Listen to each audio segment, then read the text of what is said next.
So I guess that's all it takes. It's recording. Oh, we are live. That is so groovy.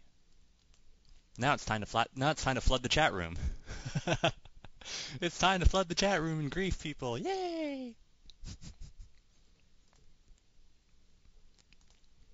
Still 3 people. Okay, well let's see how much time what time it is. We might as well just get started with people. Just get started and let people trundle in on their own. Yeah. Okay. Let's do it. Let's begin. So Artrage. Yeah, a program with the word rage in it. That's $30 drawing program. Uh, and actually, I think there's even a free version of it. If you go to ambientdesign.com, how many people here have Artrage? You three, how many people here have heard of Artrage? You got it? You know anything about this software? You mess with it. Cool. Yeah. Yeah. I mean, it's like if you guys want, you can go to Ambient Design. You can download the free version. It doesn't have layers, but really, I don't use them layers much myself either. But I guess while we're waiting for, never used it.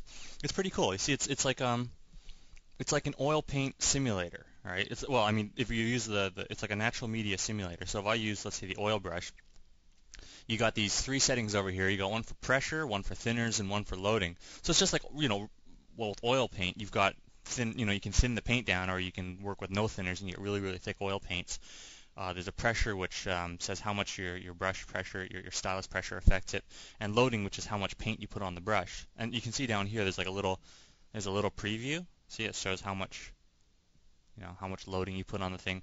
So if I crank that up and I start, painting with some paint, see that? We zoom in on that. You can see that this brush has all this texture going on. And there's a palette knife tool. This little palette knife thingy down here. Use that to scrape the paint around, and there's a paper texture as well, so I'm just scraping that paint. So you can use a palette knife as a way to scrape out the paint and smooth it out. You got a paint tube tool. The only difference between the free and the unfree version is there's more things like stencils and whatnot. But in the end, to do the stuff that I do, I could work just fine with the free version, and I won't be using many, if any, of the registered version's abilities. So yeah, you can paint stuff down. I said it was like a natural media simulator, because with the oil paint, like watch this, I can choose any color, then choose another color, right? But if I make my brush kind of run partway into this other color, look at that, see, it blended, and now now my brush has picked up that color. If I turn off the auto clean, this is the thing that automatically cleans off my brush. Let's turn that off. Then if I pick up a color, there, now every time I paint, see, every successive stroke after that, my brush can get dirty, and it stays dirty, and it slowly cleans itself off. Now let's pick up some of that color. See, if you want to clean off your brush really fast, you got a little water glass down here. You hear a little dripping sound when you hit the water glass. It's kind of groovy. And yeah, it's pretty neat in what it's able to do. So yeah, all that paint smearing around, and kind of cool, huh? So hang on, let me make sure that poll's visible, because people are going to be asking stuff. But anyway, yeah, I'm going to show you more about these tools that Artrage has. You've got undos. You've got a pretty big undo list, and you can see it works really fast. So anyway, let's see. If I there are a bunch of things that you're going to want to get with the brush, like how to control the brush, for instance. Let me turn off the precise cursor. So now you can see there's this little oval. This is the size of the brush. You can either lay down a stroke, and you notice that all your strokes always start with like super thin, and the more pressure you apply, the thicker it gets, but your beginning strokes are always going to be super thin. Something to be aware of. And if you want, you can also stab the canvas. The harder you stab, the more of it just leaves like a big chunk of paint when you stab. So you can work by stabbing the canvas. Also, if I check this out, if I change the angle of my stylus. See that? It changes the angle of the stab. But when you drag, when you drag the stylus, you see if I drag the stylus right now, it reorients the brush in the direction of the drag. So it doesn't matter which way I turn the brush. But yeah, it's like you can either stab the paint or you can drag. And this is kind of an important thing because you see if you turn off your instant drawing and your auto clean, when you start painting, look how quickly your brush gets dirty, right? See, you got to keep drawing until it cleans off or you got to hit the water glass. If you want to quickly throw in a fast, throw red in quickly, you got a number of options. You can either paint, clean, paint, clean, paint, clean, paint, clean, or you can turn on your auto clean.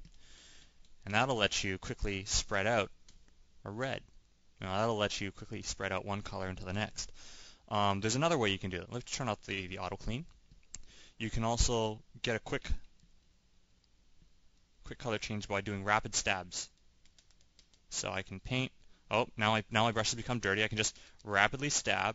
So I can stab a whole wad of paint in one area, and then I can paint outwards from that.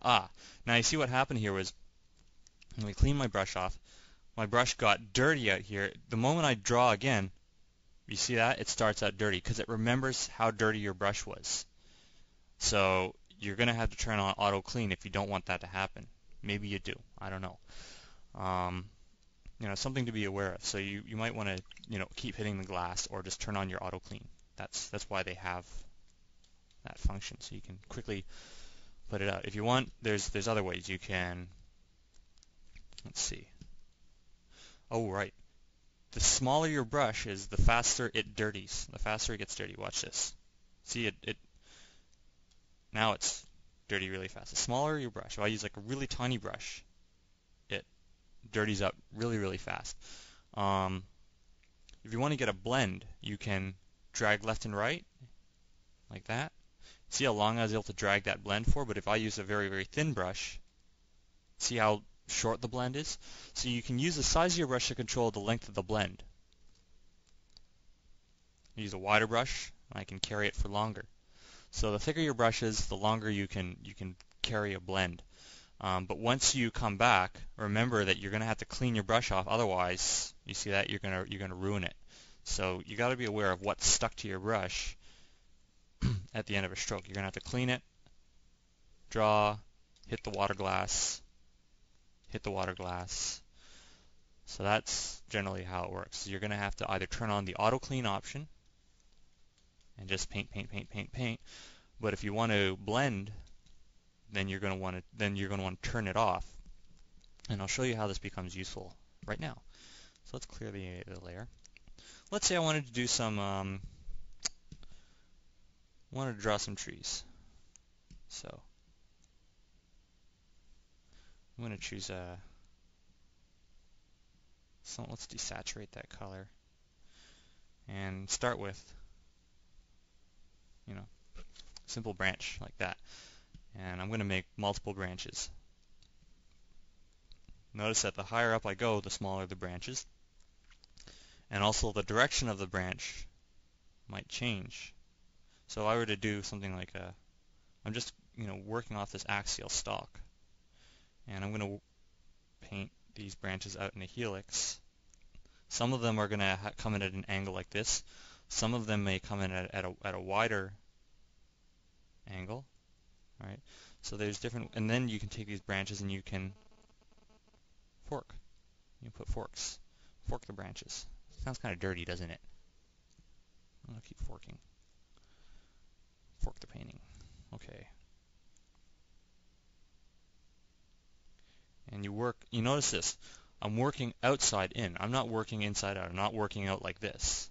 The reason for that is because at least when I work outside in, I can choose how long do I want the branch to be before I move in. I can have a lot more control that way. And not only that, your brush strokes always start skinny and they wind up going fat. So you work with the brush. You gotta have some branches that are going like that. Now when I get tired of forking around, I can let's try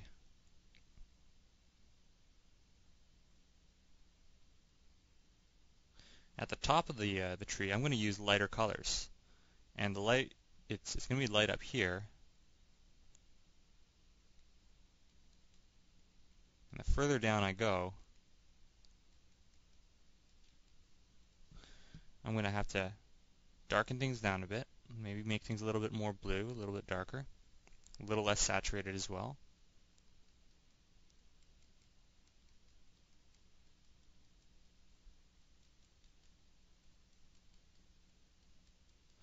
And every time I go down a level, I have to turn down the saturation. I gotta drag this back down again. Because the leaves at the top, these leaves are the ones that receive the most light. As I work downwards, they gotta get a little darker and a little darker.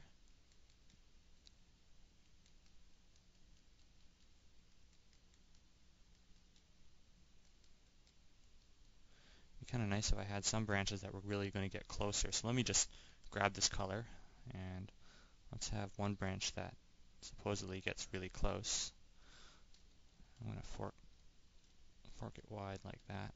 Okay, now I can grab that color. Actually, I'm probably going to have to use a wider brush. So that's the other thing, is that the size of your brush stroke is sort of a way of saying how close these leaves are. I can make these leaves much closer. So I can, like that.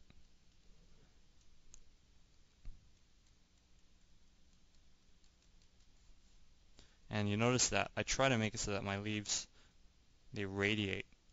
They radiate from a point. Different types of plants are going to have different leaf patterns, different leaf radiating patterns. So it's just something that you're going to have to research on your own to find a way to get, you know, that tree look. Well, let's try something else. Let's try. Here, let's clear it again. Everything cool, guys? You still getting audio? You still getting a picture? Is it still working? Hopefully.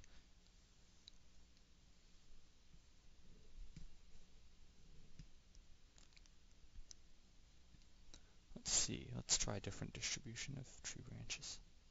Oh, good, good, good. Yeah, do tell me if anything is not working. If you do get a question, do post it. I am trying to look up and down to that chat window to make sure no one goes unnoticed. You know, if you wanted to do, let's say, a whole forest of trees, let's say we had to do a whole forest of trees, then the way to do that is, well, first of all, we'll need to understand maybe a little bit about the lay of the land. So I'm going to draw kind of a wobbly quilt. So once we have the lay of the land, we know how the trees, we know what the trees are attaching to. So I can make, let's say, some larger trees out here in the foreground, make maybe slightly smaller and smaller trees as they go over off into the distance. So I can make things that look like they're far, and I can make some things look like they're near. And I'm not caring about the forking. I don't care about the forking trees right now. What I do care about is where are the trees attached to the ground, and the further they go, the shorter they got to go.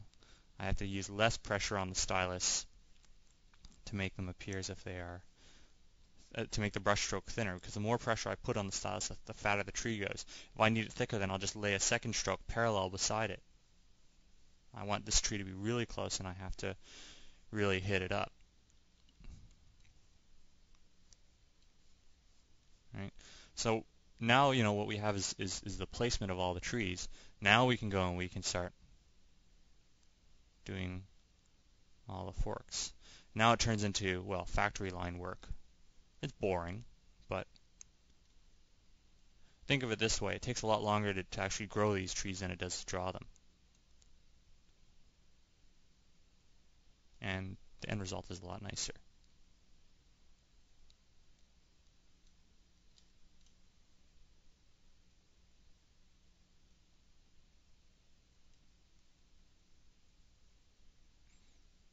And don't forget, some of these tree branches are going to come out at a wide angle.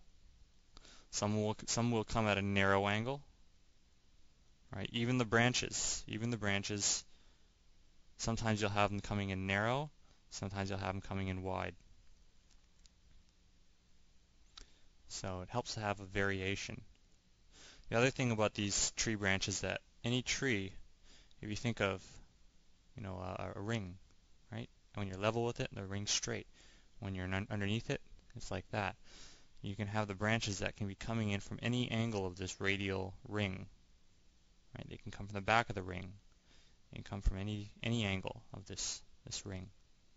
So, you know, the branches don't just come from the sides. They come from behind and they come from in front of the tree as well. So, once you're done and you're really tired of forking the trees, you can see these ellipses, right? If you're under the tree, then you can make an ellipse that looks like we're underneath, and then you can fork into that. So what we're really doing is we're not just drawing trees, we're growing them. We're seeing how they, see? So that's one thing you can do. You can always grow the ellipse and stack them up. And grow another one. Let's grow. And you notice I only have to grow the ones that are really close. The ones that are in back that are obscured, leave them alone, right? You just leave them alone, and it's cool. So now what we have is this kind of a canopy feeling. It's a nice way to get trees, to come together, and you get this nice illusion. And if it comes to actually painting this up, then the important thing I kind of realized is that right now this is more of a drawing than a painting. If you want to paint, then the first thing you're going to need to do is you're going to need to get an environment. You're going to have to figure out what are the atmospheric lighting conditions, what's the time of day, what's the weather like, a bunch of things like that. Because the time of day, if it's morning, noon, or night, it's going to affect the whole painting. It's going to affect your entire color palette. It's going to affect a lot of things. So the time of day and the weather, two important things. If I say it's a sunny day and we have a nice clear blue sky with very few clouds, I'll use a nice big fat brush. Wham, wham, wham, wham, wham, wham, wham. Hang on, maybe I need that to be a little bit more blue. Okay. Funny thing about the sky is the sky will tend to be a little bit deeper the further up into the sky you look. And I'll explain why in a second And the further down you go, things will probably wind up lightening a bit. Okay. And I'm going to use the palette knife just to crush all these things together. You can see how much I really care about blending. I don't. So you get yourself a sky, because the sky is going to be the biggest light source in your scene. The sky is this giant light. It's even more, some people think that the sun's the most important light source. Nope, it's actually the sky. And the reason for that is because the sun is just one little tiny point light source. The sky encompasses the whole angle. It encompasses everything. You might be in a situation where you can't see the sun, but you'll always be able to see the sky. Now that we have the sky in there, I've got to figure out a way to get the ground in there. So I'm trying to think. Again, where are we? Are we looking at some mountains? Are we looking at some grassy hills? Where are we? Because all we have right now is a sky. We have a time of day. We've got a sky. We got no idea where the fuck we are. So if you're looking at mountains, then maybe you're going to have predominantly maybe some more grays. There is no particular mountain color, by the way.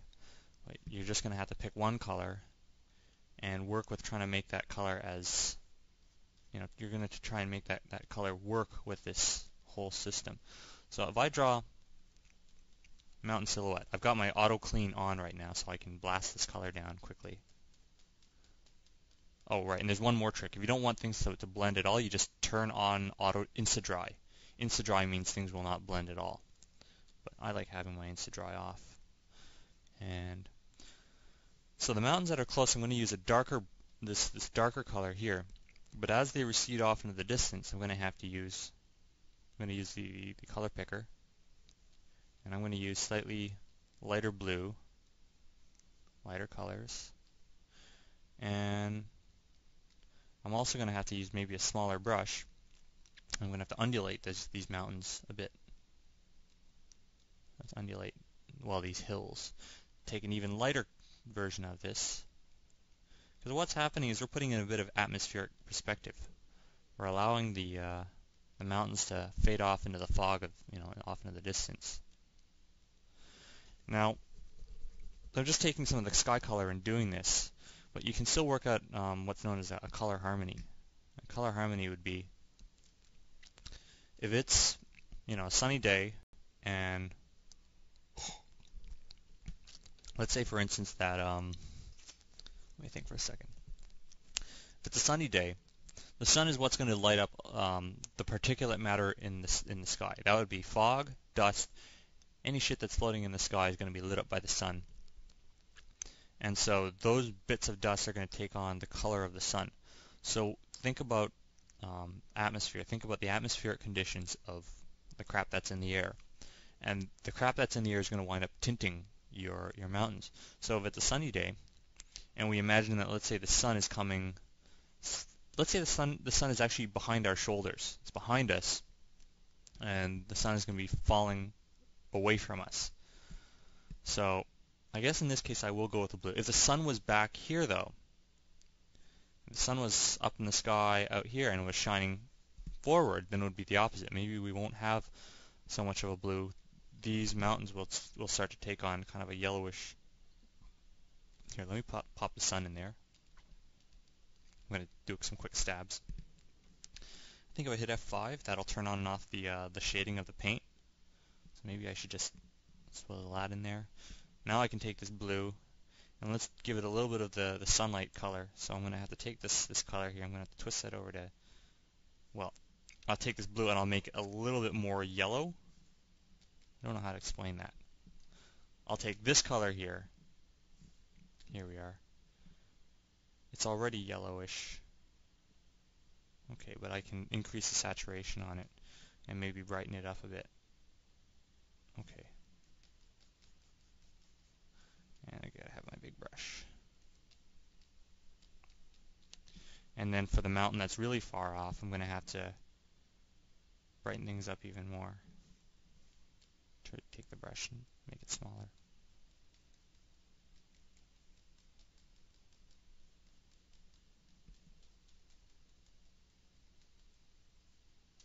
And I've got this dark edge, so I have to go and eliminate that dark edge. What's there? So I can get this illusion where things are getting closer and closer, or further and further.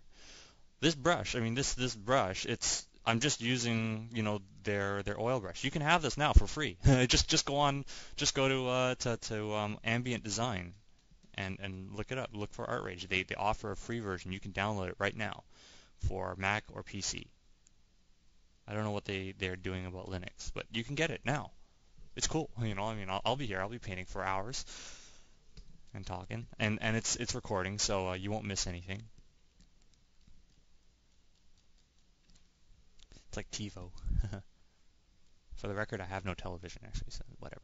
But now it looks like these different depth. These are like different depth planes. This mountain, right? It looks like it's going off into the distance, right? We've got one chunk of mountain here that's really close. We've got additional planes that are going away. And the reason I'm able to get this sharp transition is because I've got my auto clean on. I'm using, full on loading and no thinners. If you have more thinners, see, if you crank the thinner up, look at this brush preview down here in the bottom bottom left-hand corner.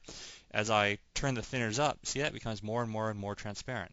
But I've got my thinners, bottomed out at 0%, so it's going to be really thick paint that is very opaque, and it doesn't blend very much at all.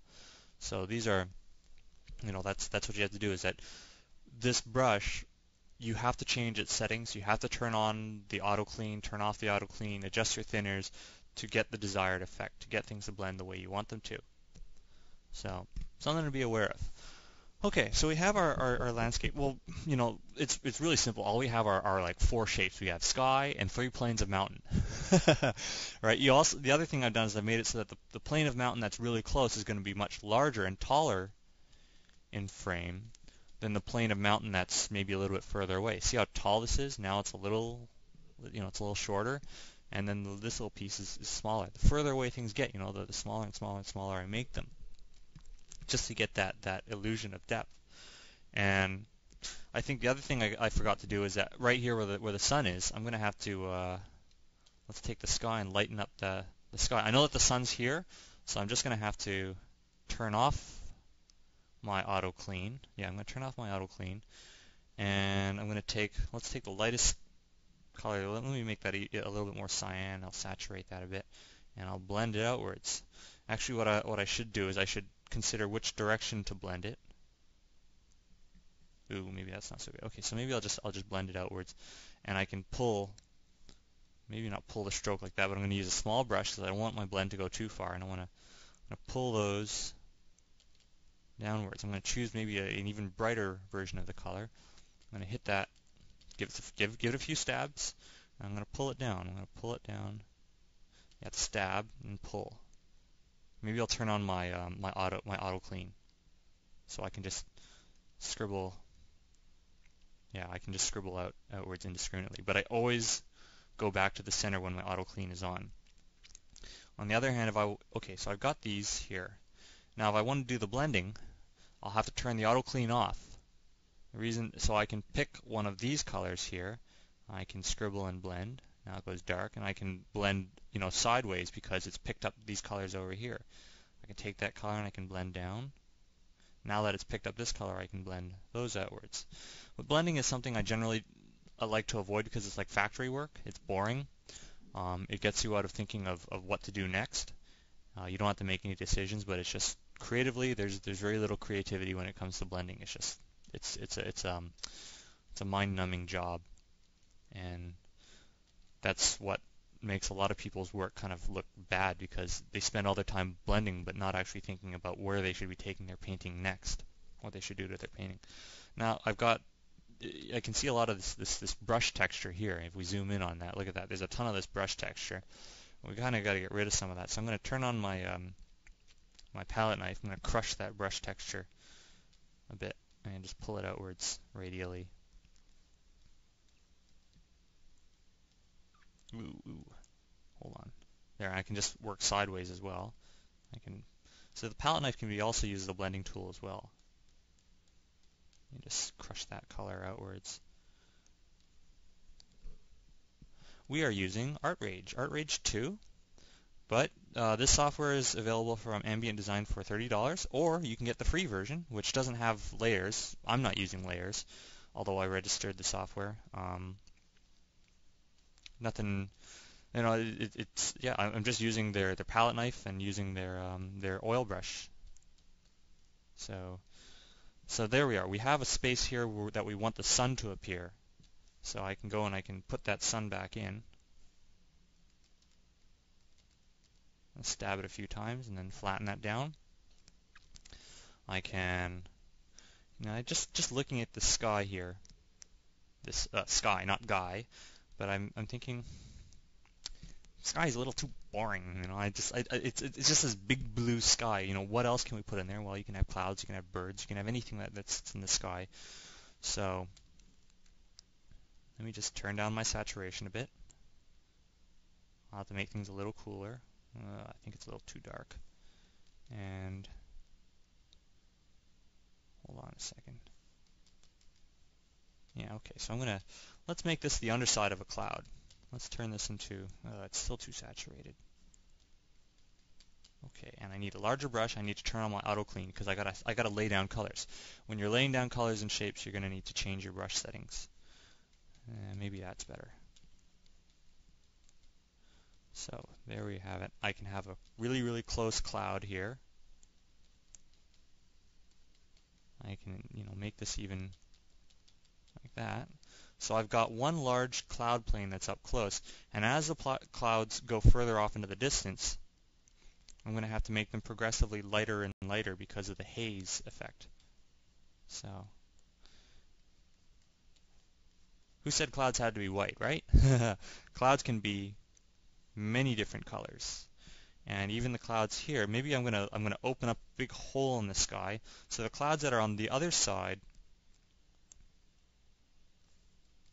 There, we can have some clouds that are on this side as well, and I'm just going to stab. See, every time I want, because I've got the auto clean on, every time I lift up the brush, it's going to refresh the color. Now I can work on, let's turn off my auto clean, and well, maybe I'll leave it on just so things are predictable. But when auto clean is off, it gets unpredictable pretty fast. This color, I'm going to desaturate that.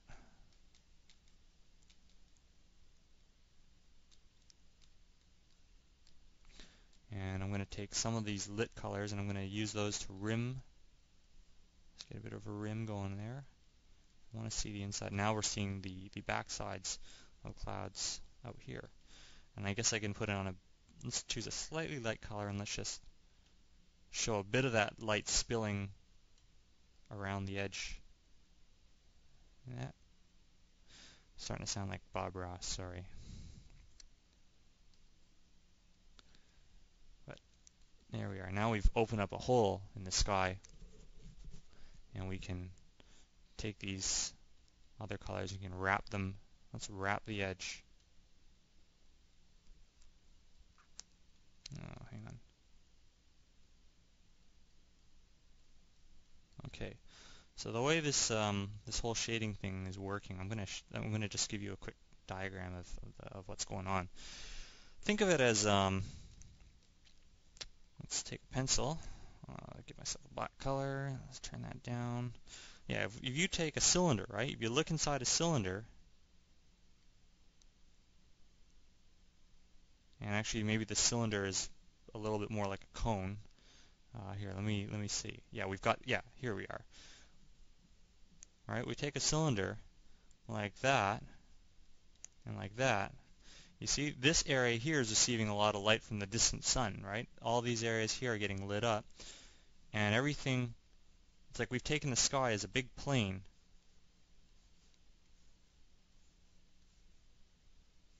All right, we punched a big hole through it. We punched a big hole through, and we're letting the light shine on this face. This face here, everything back there is obscured. You know, even though there might be light on that side, we don't get to see it. Oh, right. Sorry, guys. I will add the happy little trees now. As soon as I make sure we get the sky done proper. My trees are probably going to be like deathly little trees. Okay. So there we go. So we open up a big hole in the sky. I think I'm going to have to let's bring that a little closer. And let's bring this mountain up a bit. Have that. Have at the. I'm dissatisfied with. There we are. Okay. Now we need to figure out, well, we have the sunlight there. Sunlight's unidirectional. That means that if the sun's slightly to the left, we're going to have a little bit of light falling left to right. That means one side of the mountain is probably going to wind up being lit, while the other side of the mountain or hills wind up being shadowed. So since the sun's back there, we wind up rim lighting or backlighting these mountains, right? They're backlit. And you know, any kind of shadow on these on that distant hill and wind up, maybe that's still too saturated, or maybe not saturated enough, or here we are. Okay, that's maybe a little bit better. So I'm casting shadows on that distant slope back there, and over here we are. Now I can back here as things get darker. Let's see. I need things to be a little bit more in the green side of things. So yeah, it was too yellow. My shadows were too yellow because the sun is. I'm treating the sun as a warmer color. So that means that in the shadows, as you get darker and darker, the shadows are going to have to be cooler than, you know, it doesn't mean that they have to be blue, but they have to be closer to blue, you know, as they get darker and darker. And then over here, this one that's in shadow, I'm going to take the same color, use that to shadow that side. And as this gets darker and darker, I'm going to have to bring this to a cooler color. See this? When you're in the reds and yellows, this is warmer. As I move closer over to these blues, things get cooler. So I have to take this existing color here. I have to drag it over a little bit into the cooler zone of things, and I have to desaturate it a bit. I have to darken it down as well, to get that illusion of things darkening. I might have to take some of this mountain and wrap it over, so I have to blend it down just by scribbling left and right, to get that effect. I might wind up having to open up some. Oops. Let's open up that a bit. Let's open that a bit. In fact, I think I might eliminate that shadow. If something doesn't look right, just get rid of it. Open that up. Maybe I can light this side of the mountain. There we are. Let's cast that shadow back. So I'm not trying to add many more colors. I'm just trying to take the existing colors I have, shove them around until I get, until things look right. Sometimes that's how I manage to keep my color palette simple. And I can take this color here. Let's take the darker component and start. No, let's get all that crap out of the way.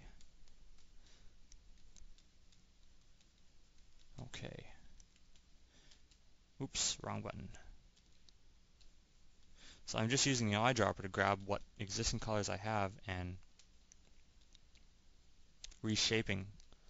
Usually that's the biggest problem, is that the colors just need reshaping. The colors just aren't in the right places.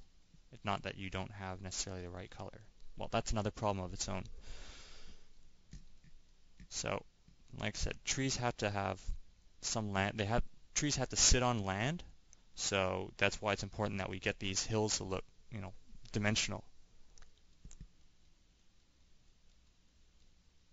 I'm going to pull that back there. Now we want to add the happy little trees. Well, here's the thing, is that there's nobody is going to lean over your shoulder and say, you're done this stage. Only when you don't see any mistakes can you say, it's time to move on and do the trees. So I'm not really rushing through this. Even if you guys start saying, get to the trees, I ain't going to get to the trees until I think it's ready. I'm the painter. I get to say when. So let's see. Let's roll that around. It looks okay. All right, let's see what we can do about adding trees now. When it comes to adding the trees, it's the same thing as before. I'm going to use a smaller brush. The further away you go, the smaller the brush you have to use. And I'm only going to plant their trunks. And I'm going to think for a second, where am I going to put the trees? I'm not going to put the trees on the steep slopes. I'm going to put them on the plateaus, on the flats. There's flats here. There's flats. So let's find all the flats and put them there.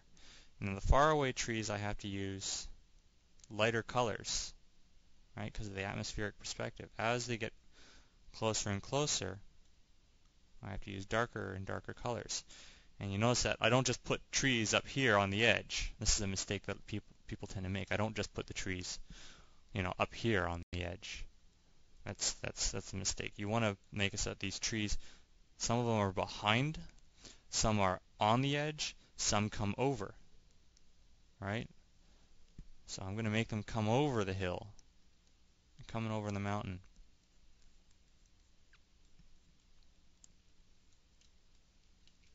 Same deal. When I get closer here, I'm going to take the darker color here. I'm going to make some of these trees go, back. Some are going to come forward. I gotta stab this a bunch of times because you see when I drag, you see that it's dragging the sky color into the ground. We don't want that. So more trees. Like that's the thing, is that you can, now that we have landscape, now that we have ground, we went, because I spent so much time working on the ground, I've got a good solid base to add all these trees. Right? If you don't have ground, you can't have trees. Trees got to root into something, right?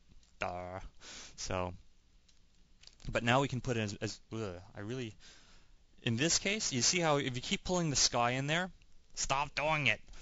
Then just grow the trees outwards. Grow them take the color that you've got. I'm going to take this gray and I'm going to grow them outwards from the ground out.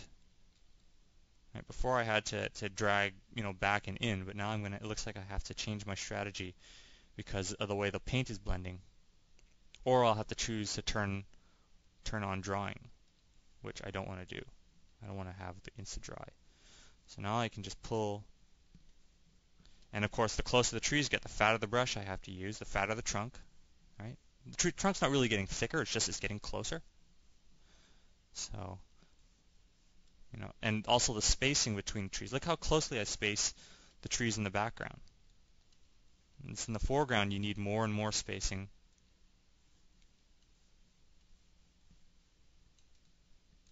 Need more and more spacing. And I'm just taking the existing colors of these depth planes and I'm pulling them up. I take this darker color, I can pull it up. I haven't drawn a single branch, I have not drawn a single leaf. And yet you get the feeling that, we're here in a forest. It's because the trick is that it looks like I'm working within a depth plane. I'm working within a three-dimensional space. And I'm not preoccupying myself with making something that looks like a tree. That's the trick. It's always tricks. It's always tricks. But this is just a way to work efficiently. We do the ground first because the ground is we did the sky first to figure out what are the lighting conditions, what's the light situation. The sky has the greatest effect on the ground. The sky affects the ground. Then the ground affects the trees, and then the trees are going to affect the ground. It's this back and forth reaction is what we're going to work on. Oops, it's one thing affects another. It's getting the right relationships between. Ooh, I have to use a smaller brush because I'm working far away because I want more. I want to have more happy trees in the background. And don't forget, some are going to be on the line, some are going to be behind the hill because they go over the hill. They don't just end at the edge, and they ride over the hill. And all I'm doing is I'm simply adding trunks and trunks of trees. So what next? If we have enough trunks, if we're happy with the number of trunks, you notice that by placing the trunks, I left this big gap in the middle open because I want to be able to see off into the distance, right? This is just composition. Composition is just figuring out what am I going to draw, where am I going to put it, how do we get things so that we can see everything that we want? How do we focus the person's attention? So we have these trees, we have the trunks, we're happy with the trunks, and now I'm going to take these tree trunks and let's size my brush down, and I'm going to do the forking. I'm going to fork. For those of you who are new, yes, I know, it sounds dirty. Haha, he said forking. And I'm going to fork the branches out. So I'm going to fork. In fact, I probably don't have to fork things much when when they're far away. I will have to do a lot more of it when they get closer. But you work in passes. If you ever seen any tree generation programs, you'll see this is what they got to do. They grow the trees mathematically. Except I'm not using any math. I'm just looking and figuring. Well, some of these branches are going to have to go out to the side. Some of these, I got to use a larger brush. Hold on. There we are. Closer we get, larger my brushes have to get. Some of these brush strokes go straight up to the side. Some of these brush strokes are very close to the trunk. But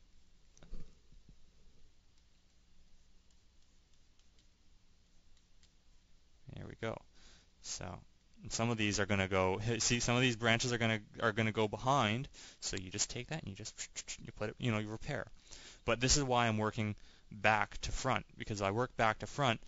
I'm not afraid of stomping over anything. If one of my branches stomps over something, oh, so be it. It's okay. It happens. And then as I work to the foreground, then I can repair, and then I can branch anew. All right? Because repairs take no time, right? But at least this way I don't wind up having to repair and repair and repair over and over again. And I'm not afraid to override things and stomp over existing brushwork, because the thing is there is the brushwork itself. That's not the real work of a painting. The real work of a painting is trying to decide where the fuck should I put things, what's happening, where's the light conditions, where that's what makes things, that's what makes the process creative.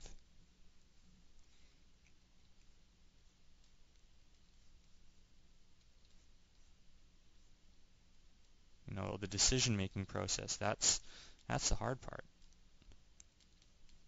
So I have all these branches in here. Now, you know what? I think I fucked up. I haven't done a scene like this before. You guys are watching me figure things out on the fly, and this is something that you're gonna have. You know, if you guys want to practice things, and you're gonna have different situations, and you're not always gonna be painting the same situation that I will, but you are gonna have to find ways to deal with problems as they come up. I fucked up because I should have done the leaves first and then forked the branches into the leaves, but it's okay because at least now that I have these branches here, these branches over here, I can still take the let's see, what color do I want to have of those? What color do I want the leaves to be? Maybe something like this. We test it out. You got to test things. I don't think it's bright enough. It looks too dark. But here's one thing. We're looking down upon these trees. We're not looking up at them. We're looking, well, we're kind of eye level with these ones. We're looking down upon these trees. So maybe what I'll do is this. I'm going to take my color. I'm going to shift it to a cooler color. I'm going to drag it back so it's darker. I'm going to bring down the saturation now. And I'm going to hit all the undersides. These are the undersides of the trees. I'm just going to blast through. Yes, I know I'm blasting over my branches, but you know what? That's not what it's about. It's not about the branches. The branches are just there to tell me where to put things. I'm working things out on paper. Now I can go and I can choose a color that is maybe a little bit more saturated, a little bit brighter, and a little warmer, and I can use that to cap the tops. Maybe I need something much brighter, much more saturated. So we need that illusion of light. And I think what I'll do is I'll hit the tops, size my brush down, hit all the tops here, hit those ones as well. I'll leave these ones alone because, you know, if the light comes down, it's going to cast shadows on things. So I got to just hit only the parts that I think that are out there, I'm only hitting the areas that the sunlight can directly strike. Then I'm going to take these this color. I'm going to darken it down even more. I'm going to make it even cooler. I'm going to bring the saturation down more. And now I'm going to hit, it just doesn't look quite dark enough. You know, it's kind of dark, but it's just not quite dark enough. So let's turn that down even more. But, hang on. I got to look at the overall picture. If it's too dark, we'll lose our effect of our atmospheric light. So I should have gone, let's go back with that previous color. There. Okay, good. That's a little bit better. And then, if we have this tree canopy over here, let's just put that back in here. What's going to happen with the tree canopy? The tree canopy is going to cast shadows. So in that case, these trees here with their branches, oh, you know what, it's not so bad. I'm going to have to refork the branches again. I'm going to have to take the existing color, I'm going to have to darken it down, maybe a lot. I'm going to have to figure out what the shadow color is. I'm going to have to make it cooler. I'm going to have to turn down the saturation. And let's darken all the branches as they go into the tree canopy because they're catching shadows, right? They're catching shadows. Okay, we hit all the stalks. And this is what we're going to have to do for all the different depth planes of trees.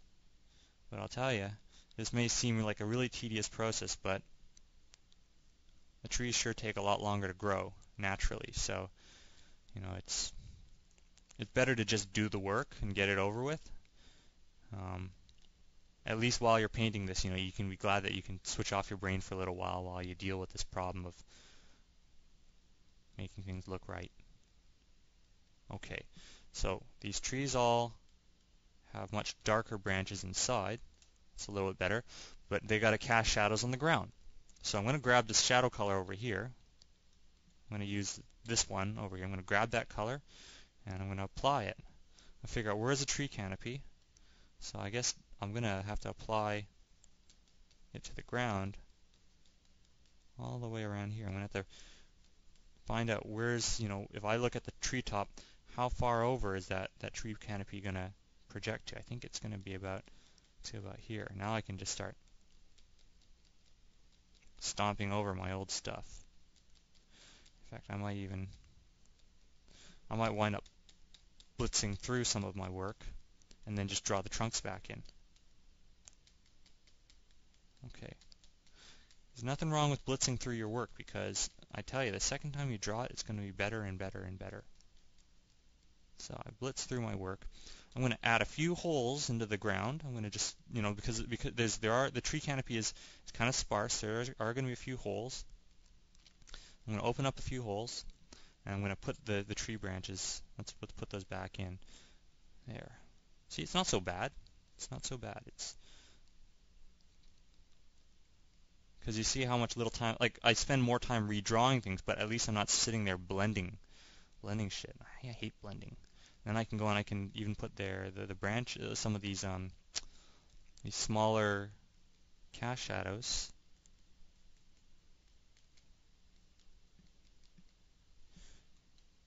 In there, right? So now I have to revise this. I gotta revise these shadows. I gotta really pull that one back a bit. Maybe there's a bit of a gap in here. And that's what it takes, for a faraway patch of trees. Let's zoom in. Let's cast that a little bit further. All right, so that is what happens when we deal with those faraway trees. And I can do the same thing for this one here. I can take a slightly darker color. Let's cast shadow on that. I'm going to put in the, let's take this color, except I got to choose the darker color. So I'm going to choose the darker shadowed color and crank my brush size up. We're looking at the underside of these branches, so I'm going to drag outwards, not inwards. And so we're dragging outwards. So I've got those branches. I know I have a pattern with which I can follow as I drag these strokes. Once I have that, I can take a lighter color. Let's take this. Let's make it warmer. Working with the color harmony, I'm going to crank up the saturation and crank up the brightness a bit. Let's see how that looks. Still not quite bright enough, so I'll have to crank it up even not my saturation. I need to crank up my brightness higher. This looks a little too blue, so I gotta turn that over. Not quite saturated enough. You just gotta poke away at it until see, when we just look at one, we see if it pops right. Now we can go and we can apply this everywhere. So don't just pick a color and then blast it everywhere. You pick a color, you test it, you see how it works. You might have to make adjustments. You undo it. Once you find the color that works, then you apply it only to the areas. You apply it to all the areas that need that color. Okay, but mind you, just because this is the color of this tree at this distance does not mean that I go and apply the same color over here. See, it doesn't look right. It only works for this given situation. So now that I have that, I'm going to take this color here. I'm going to turn down I'm going to turn it closer. It's a cooler color. Turn down the brightness on it. Turn down the saturation so we can get some there. Let's make this brush smaller.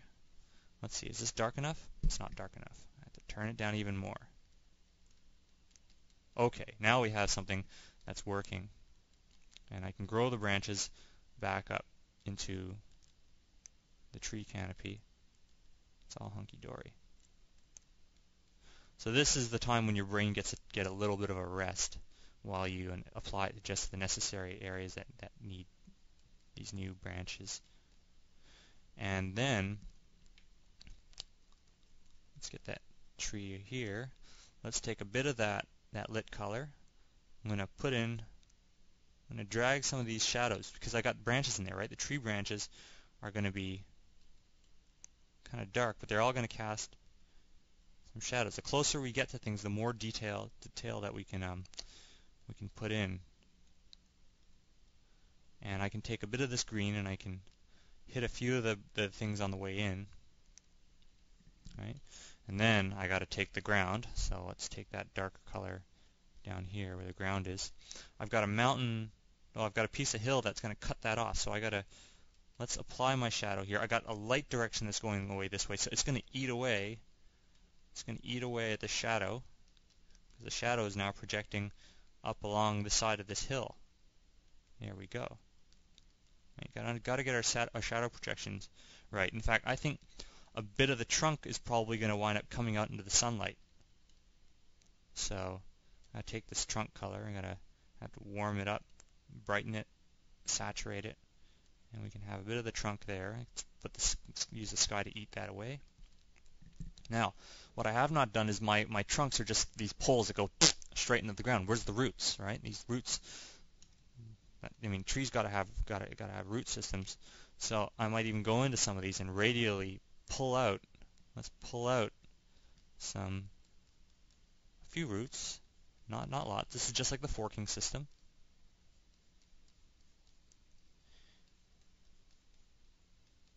When we get closer, we can get more elaborate. But right now, these tree roots are simple. Fork them in at different angles. But at least they don't look like a bunch of poles, right? Just stuck into the ground. And some of these I gotta vary them. I didn't vary them enough. They look a little too artificial. Okay. I don't want to spend too much time there, but I'm not gonna. If things look off to me, I'm gonna spend time to make sure they look right. It's just I'm not spending time there, blending colors. That's really the key. Is that as long as you're sitting there and you're correcting things, it's okay. Now I can take this one and I can pull this root out. When we get closer, we can put more detail in there. But the idea is to just get to a stage where we can leave things alone. Let's get this dark color. Yeah, I'm gonna cast a shadow up on the hill. Right? So, and then I'm gonna take more of the shadow. Let's take the shadow and really put it in there. Maybe I'm gonna change the direction of the shadow because it feels a little too. There we are. Okay. A bit tiresome, really. Okay, so what else we got? We got the other trees. Let's keep on doing it. You see how this has become almost like a factory line process, right? It's become kind of boring. But, this is the nice thing is that we don't have to think anymore because we understand the whole situation and we can continue working back. As we get further and further back, we start using cooler and cooler colors. And they're darker and they're less saturated.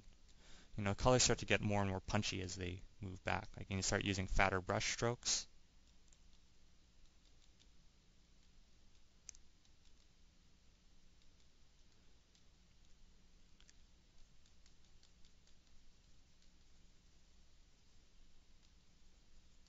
I think we're close enough that I can really just start hitting.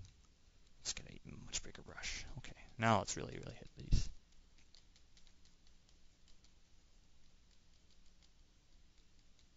And we can start pulling some of the trees over our point of view.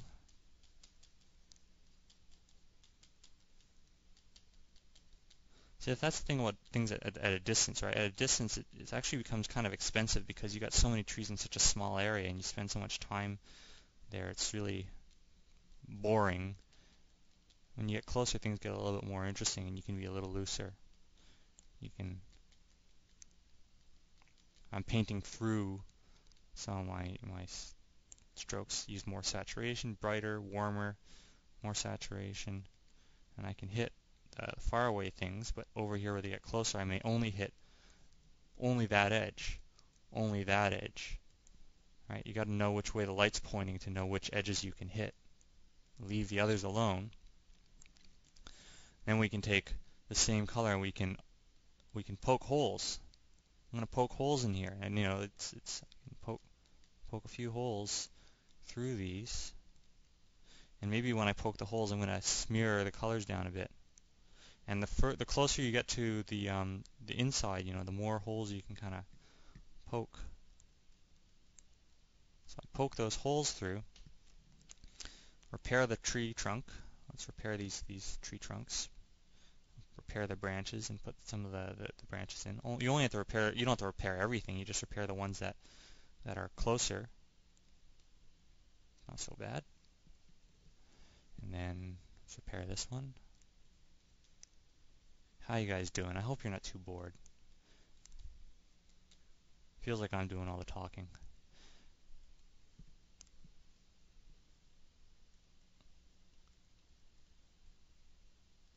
Okay, and now I can take these lighter colors, use a smaller brush, and where the holes are, I'm going to use those to project a little bit of sunlight down.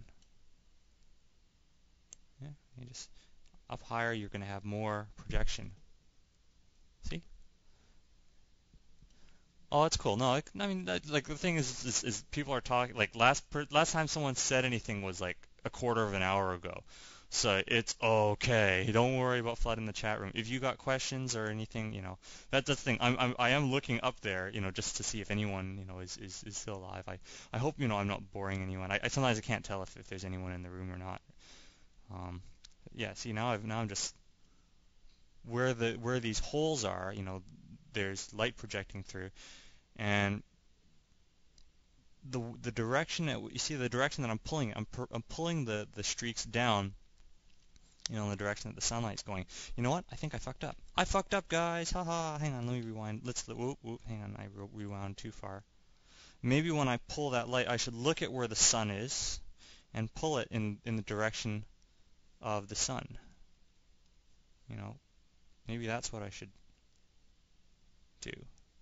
Yeah, because the sun's not, directly overhead. And the other reason why I should pull the light this way. See, doesn't that work better? I think that I feel it works a little bit better to have the to pull it like this. And maybe that means that I can actually take some of this light. See, this area here would all catch light from the sun. That area, I'll let those come down. I can pull.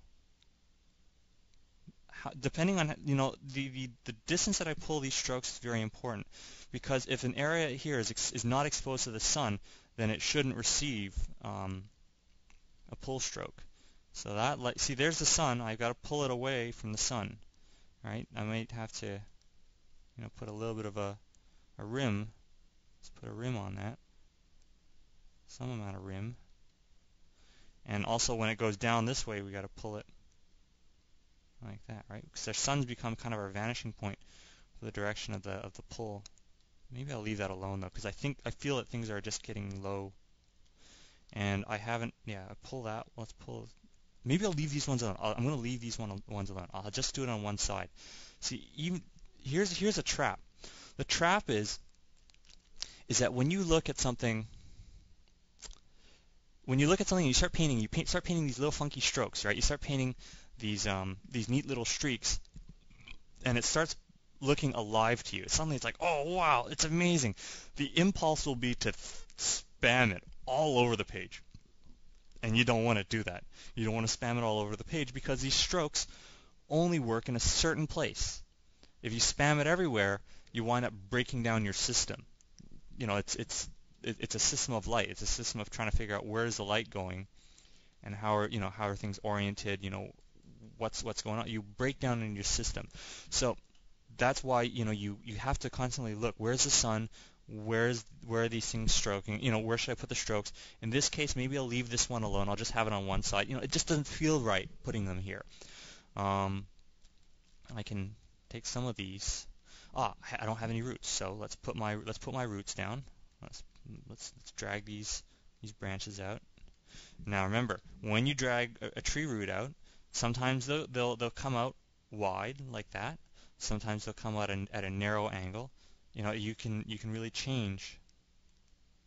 Don't always make your trees branch at 45-degree angles because it looks very fake.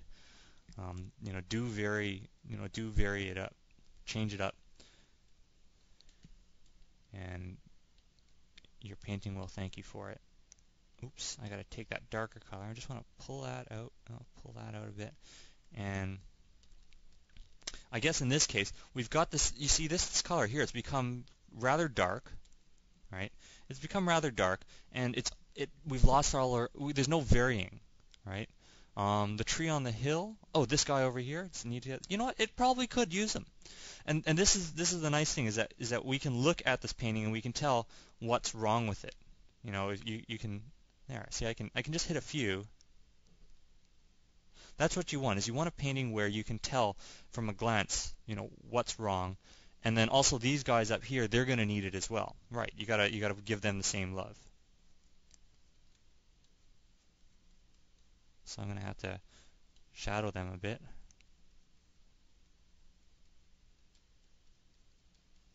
And I'm going to have to take a bit of that green. Well, let's get a bit of that green in there. There we go. And we can cut some holes. Because you'll find that, you know, with the branches tend to be a lot more open in the center. And the reason for that is because in a tree, right, you'll find that at the top, at the top is you'll have a cap of smaller and smaller clumps of leaves. So those will tend to shadow everything down below. That's why the center inside tends to get, it will tend to hollow out. You ever climbed a tree, you'll notice that the center tends to hollow out. And then I got to take this color. If you see something that looks flat, see this looks kind of flat, I'm gonna have to let's desaturate that, make it cooler, make it darker. So if it looks flat, it means that maybe you can go just a little bit darker. All right, you go a little bit darker. Doesn't mean you go to black, all right, but it does mean you can go a little bit darker just to kill some of that flatness. But remember, if you're far away, they will flatten, and it's okay because of the atmospheric lighting effect. Same thing with here. I can take these branches and I can darken them a bit. It's good. You know, this is nice having five pairs of eyes looking at this painting. I mean, for some people it feels like there's a lot of pressure. For me, it's just, you know, hey, it's great. I've got someone else watching out for me because I've got my attention focused on, you know, wherever my brush happens to be. I try to glance around, but that's the thing, you know, it's that's what you got to do. Okay, so now that we have that, we have some tree roots. I can go and I can light some of these. Let's grab that lit color, and I can light some of my tree roots. I can light the sides of these things. I can take the lighter color here. I can light those tree roots as well. Right? I take a bit of this lit color up here, and I can just light that a bit. Just a few hints, you know. And this color here, this is kind of all big and you know, flat. So I'll just take a slightly darker and slightly more, you know, slightly cooler colors, desaturate it a bit. Look how much room we have before we hit black. If you look down here, right, I'm not anywhere near black. I still have, you know, maybe another 3/4, you know, maybe about a half an inch. I got about half an inch before I hit black. So I still have room to punch things up. So this is because I'm working within a color harmony, and I'm only applying what color is necessary to bring things out. Now I can start using that dark color to start blobbing in all the tree branches, and just maybe I can shadow. Maybe I can make some of these tree roots cast, you know, shadows back a bit. I think all this area here can fall into darkness. You know, the problem is not having enough. It's not that you have enough, not having enough detail. It's the problem is being able to unify, you know, similar lighting situations together, right? All of these branches here, all of these areas here are in a similar lighting situation, so I have to unify all their colors, unify their luminance, their brightness. The same thing here. Well, I haven't taken a drink. Got it.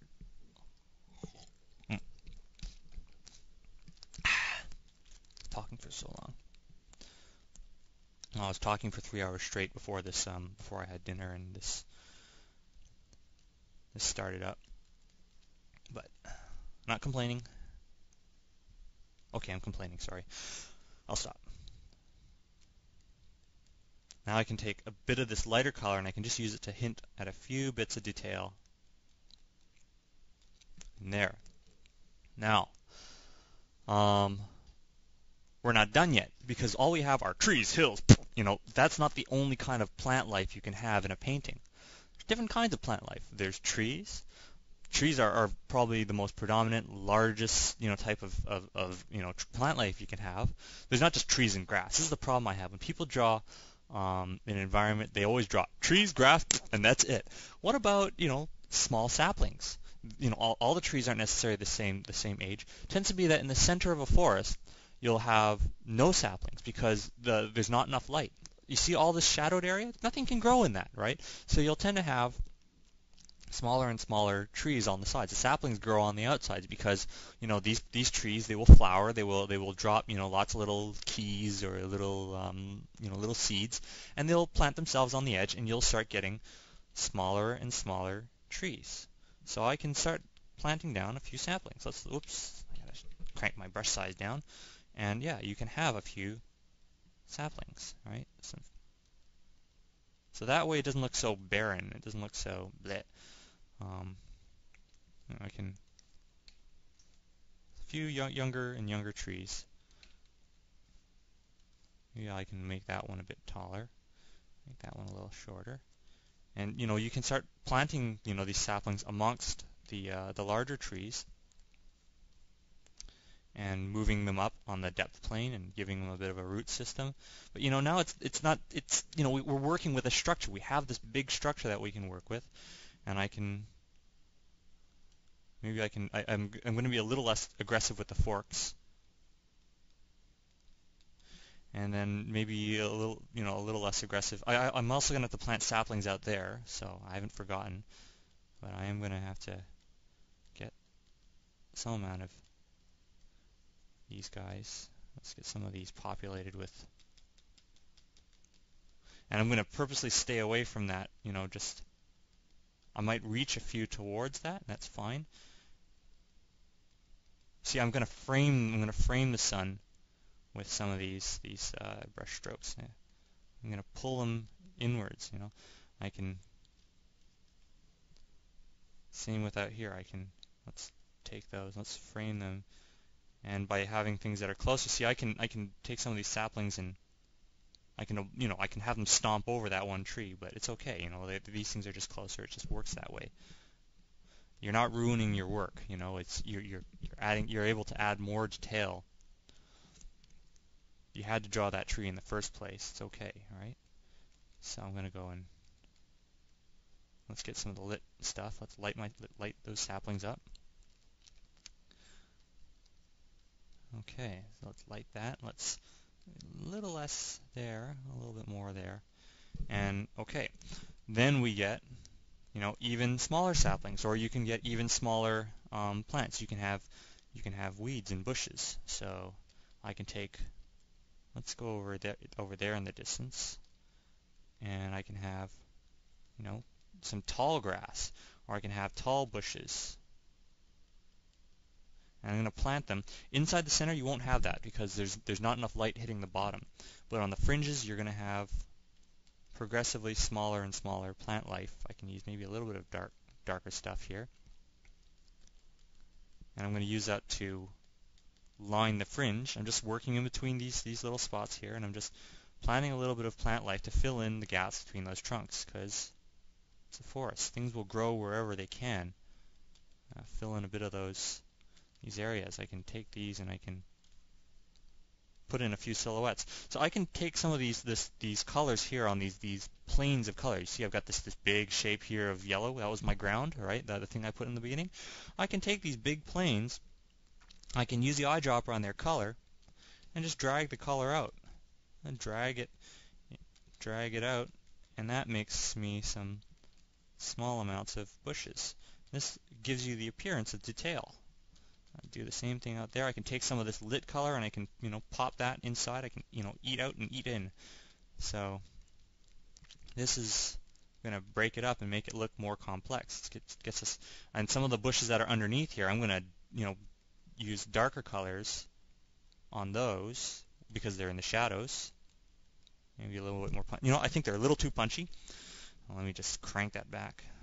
Let's take a slightly lighter color. I should be a little more conservative. And then when they get darker and closer and closer, they can be a little bit more punchy. Maybe up here I can, oops, that's too dark. And up here on the edge I can plant a few. And now let's go to the ugly job of size my brush down. Let's plant some of the smaller saplings. I'm feeling kind of lazy, so I'm going to just plant a few in those. Would I ever do something like this with trees on different layers? You could. If anything, I would probably make the big chunk here, remember this big land chunk? I would do that on one separate layer and do it like that. And then I would take the next chunk and do that on another separate layer. So I would keep the trees and the chunks of ground that they're on separate layers. Yes, you can most definitely do that.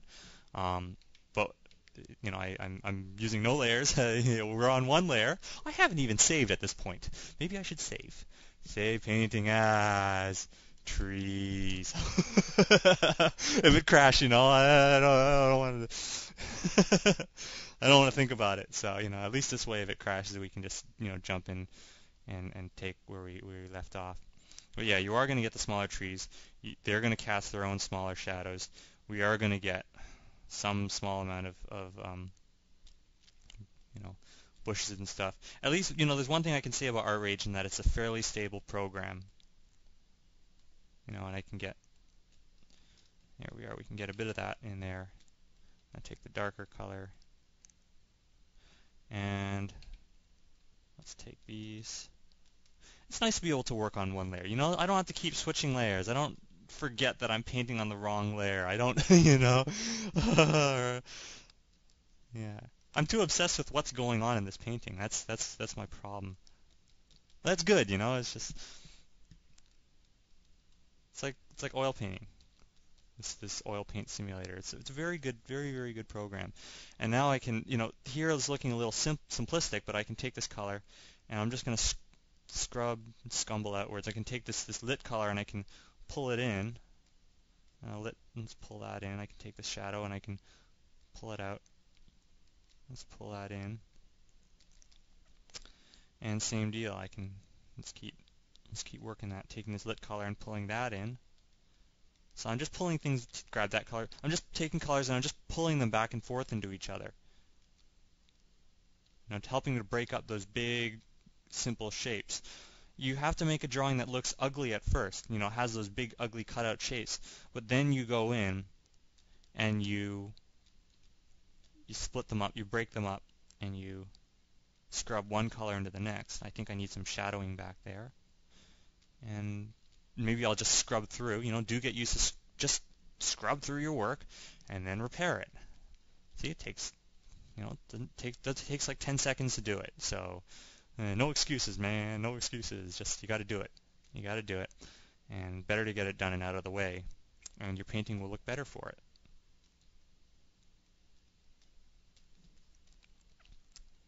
And now that I have, see, if you have a big flat area, it means you need either a lighter color to rim the top, or you need a darker color and you need more detail to break up that flat section. So I'm just going around and killing all these flat spots.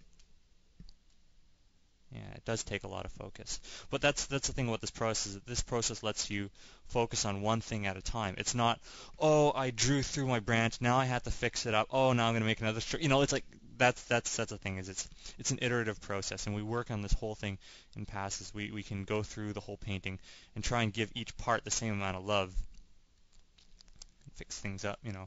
If you forget a spot, it's okay. At least, you know, the whole painting, you know, as a whole, it looks quite nice. I can shrink my brush down to like 3%, and now I can use the little brush and I can start pulling up, you know, some small weeds. Some weeds, man. You can pull up, you know, little stalks. So it's just line mileage, man. It's endless. You can work on this thing for days and days. I think we've been working at this for about an hour and 19 minutes, it says in the recording, since this broadcast started. But you know, it's fun. It's kind of cathartic. It's you can kind of, you know, let your mind wander a little bit, but you know, it's a very fun and enjoyable experience. Maybe that's why Bob Ross always sounds so stoned out, because he's having a good time.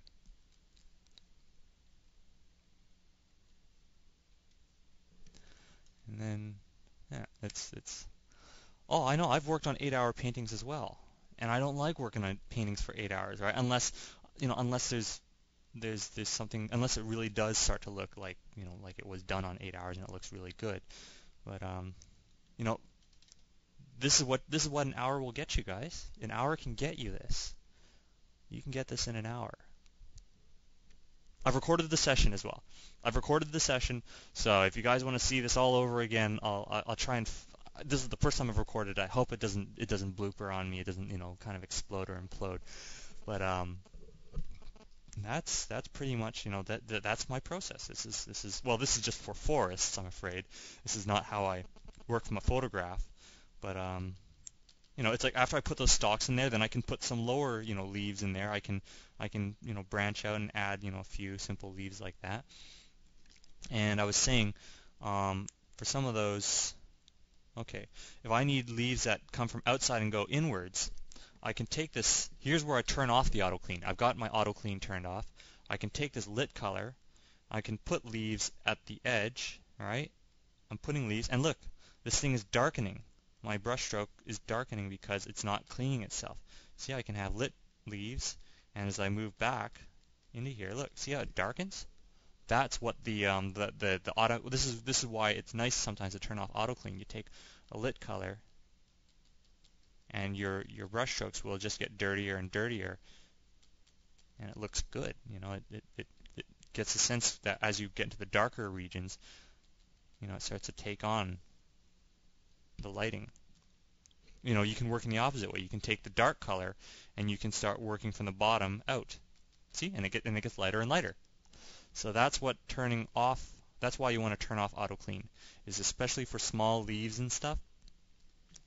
You can take these dark colors and you can work outwards.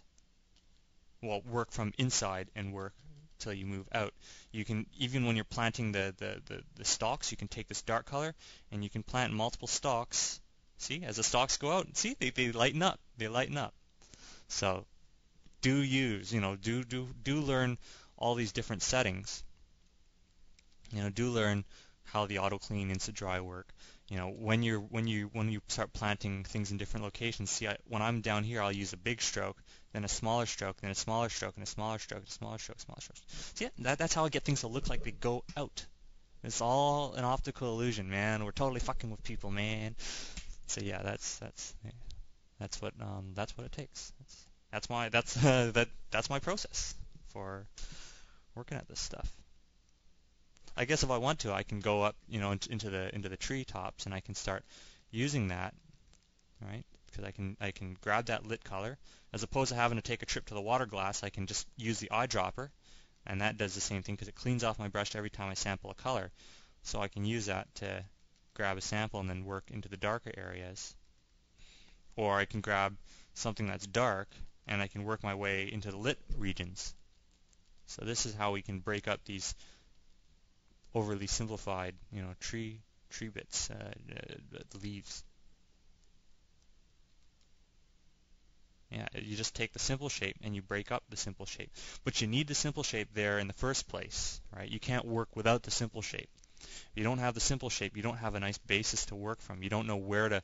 If you start trying to draw a tree with just working on every single leaf, it'll just kill you, right? At least this way you can just see, here's where the edge is, here's where this thing is turning the corner, and I can just put the detail on the areas where it turns the corner. I can just put the details at the edges, right? It means that I don't have to do this. I don't have to do these little strokes everywhere. It won't kill me to put in the suggestion of detail. And then I can cut a few holes, and whoops, I grabbed the wrong color.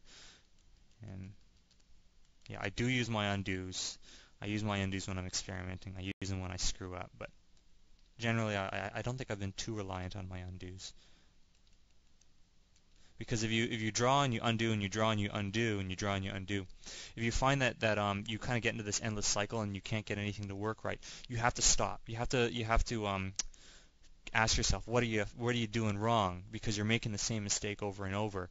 You got to look at the situation. Maybe you have to look at the rest of your painting and realize that maybe there's something wrong outside that is affecting the thing that you're trying to paint. So So now we're going through and we're giving a little bit of love to the upper parts of things, breaking things up, breaking it down. And the rest of it, like the stuff that I'm doing now is having less and less of an effect on the overall appearance of this painting. The most important things were at the beginning. Getting that sky in there, getting those big chunks of ground space. Those had the biggest effect on this painting. As time goes on, I put in the biggest trees, I put in the trunks first, I put in, dealt with the shadows on the hills. Those had a larger impact than planting saplings, planting smaller things. It has less and less effect. So it's something that you want. It's like if I was adding, let's think about adding information to a painting. If we were to look at this as a graph, okay? Graphs are one way of charting information, okay? You're gonna be like, what the fuck is Mark talking about? Okay. Sometimes you've seen, stock market graphs. They're like this, right? You've seen a graph, and you've got all this little bits of noise, data. This is data, lots of little bits of noise. Now, if you want to copy this graph, what you do is this. You don't go and you copy every single undulation. It's like every single one of these bumps is like a separate leaf or a little weed or a little plant. What you want to do is first you want to get the sky, right? You want to get the sky. You want to get the main, general landscape. So we get just these three simple lines. Then you go and you start thinking about, well, how about where are the trees, right? So I guess I can have a few undulations, right? So now I can figure out where are the main trees planted. Then I go and I say, what about the smaller trees, right? What about the leaves? What about the roots? Now I can work within this, right? So originally the graph, which just looked like this, becomes something that becomes very, very complex and can have all the detail. Right? And you know how we are as artists, right? As artists, we're always trying to simplify things. We're always trying to find, how do you simplify things? Well, you look for the major trends. You look for these major points, right? Then you go in and you find the next most major points. You find those, and then you find, it just iterates back and back and back. That's how I'm able to get this very detailed look in just an hour, in about an hour. So it's the same thing when you're painting. We're looking at things the way a computer would look at things. We are figuring out where's the light falling and how do we deal with how do we deal with all this information? How do we deal with all this data? How do we get detail? How do we get that illusion?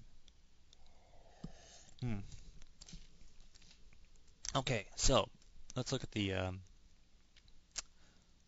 some people want to know about working from photo. I'm just looking at the polls, just checking out the polls. We got 50% of people want to know how to work from PhotoRef using the tools. Okay.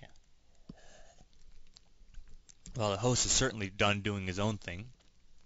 Yeah, let's look at some PhotoRef.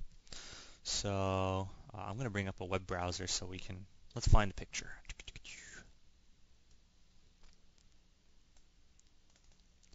One of the nice places to go is corbis.com.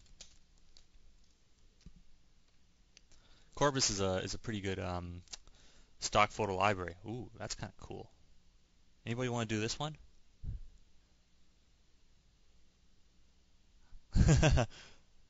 Wow, that's a lot. It's a mountain of ass. Anyone? We're taking votes. We got, I can do any one of these, but probably only got time to do one.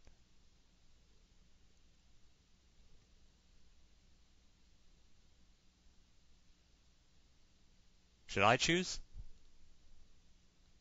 I really like that one. That one, the tiger's pretty cool. But that's just my own vote.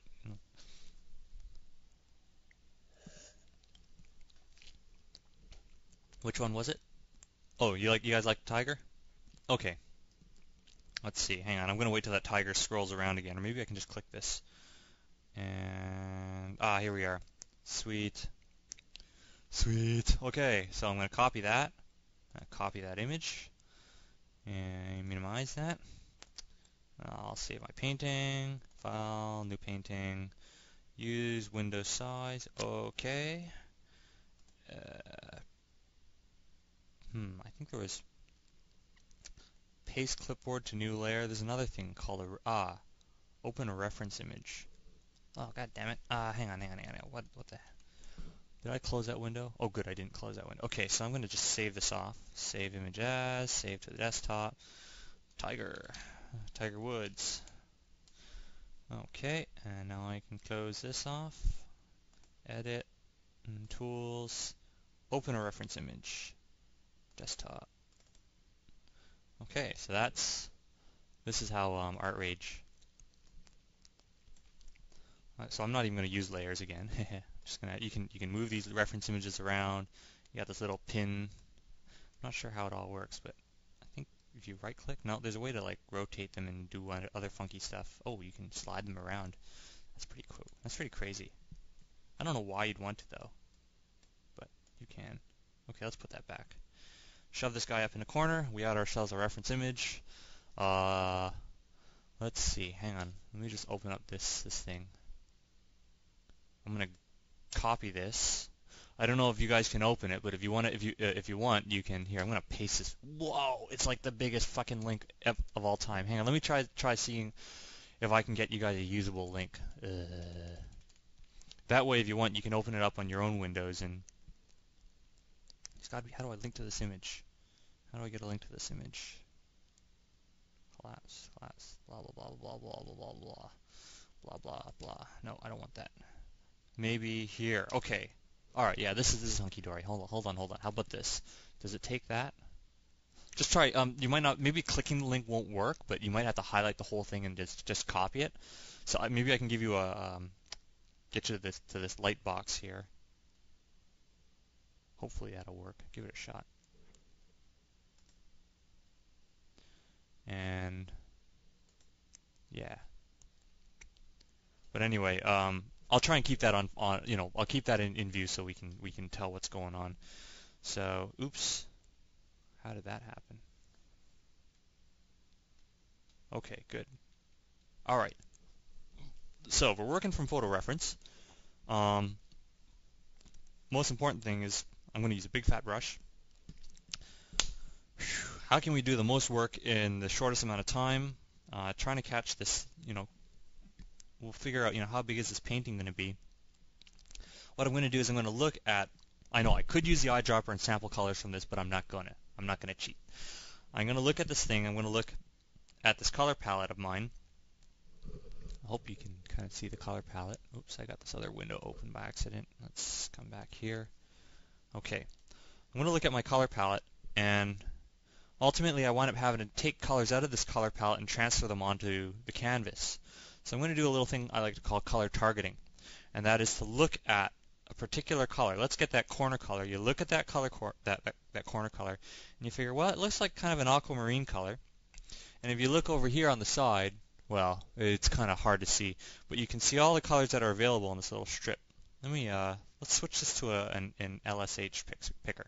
All right, see that? If I start twisting this hue slider, you can start seeing all the different funky colors that are going on. So I'm going to start twisting this until I see the color. I know you. Oh, damn! The thing's trapped under a watermark. Sorry. I'll shove the painting here. I'll bring it over here where the watermark doesn't obscure things. I'm looking for this color here in the corner. I'm going to start twisting the hue slider on my color palette until I see the color that I want. I think it feels like it's one of these. It feels kind of greenish. Maybe it's about there. If you look at here and you look here, right? I think these colors are pretty close. I can look at this little color down here in the lower right-hand corner. It's really hard for you guys to see, I know, but that color looks pretty close. Maybe it's a little bit darker, maybe even a little greener. Okay, so if I draw underneath it, that's pretty freaking close, right? So that's what color targeting is. Color targeting is looking at a color here, figuring out what hue it is. Is it green, is it blue, aquamarine, trying to look for it. And while you're twisting this hue slider, you're looking inside this big patch here. You're trying to see if you can kind of sense, is your color somewhere in there? And then you look at this color and you look and you think, I think it's that color. You choose that color and then you start painting with it.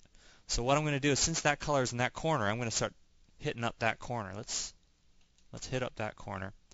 And Then I'm going to look at the other corner. I'm going to work on a four-corner system. It's not a real system. I'm just calling it a four-corner system. Don't worry about me.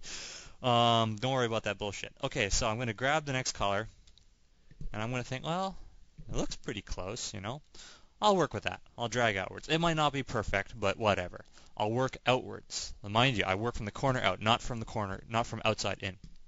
Because if I do that, I have to eventually blend these colors outwards.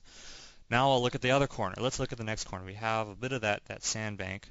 It looks pretty desaturated, and it looks kind of in the yellowish side of things, or maybe green.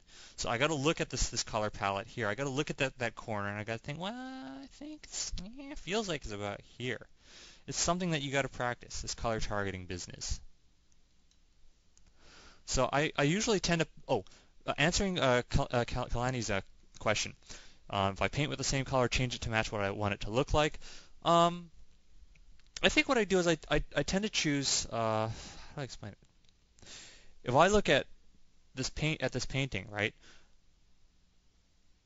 I will look for a specific color and paint with that color. For a while, I'll paint up to the point where it's no longer useful to me, right? Because this color is no longer useful in this corner. What I'm doing is, remember that graph? I'm putting down the major points. That's what I'm doing. So now I've got this major color. This color is quite predominant. Later I will have to blend this color into this color. This color will have to blend into that color. You know, that's what I'm doing. Then I got to find, well, I think this color here, I'll put it everywhere. That's fine. But then I got a shadow. What's the shadow color of this? Well, I think the light is somewhat warm. So that means I'm going to have to go for a color that's a little bit cooler, a little darker, a little more desaturated. Feels kind of about right. I think it's okay. And I'll just, hang on, let me undo that. And let's just put that down there in the corner. So I have, how many colors? 1, 2, 3, 4. 4 colors. Do I paint with the original photo colors, or do I prefer to change them up and down on my own color thing? You could do either, really. I think in my case right now I'm trying to match the original photo colors.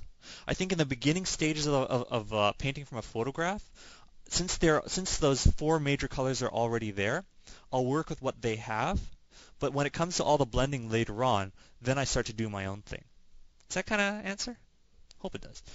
So I'm going to take this shadow. Now that I'm painting with the shadow, I'm going to try and get the shadow to kind of turn into the tiger's shadow, right? This green here, this kind of yellow, ugly green here, has to read as, you know, as the ground.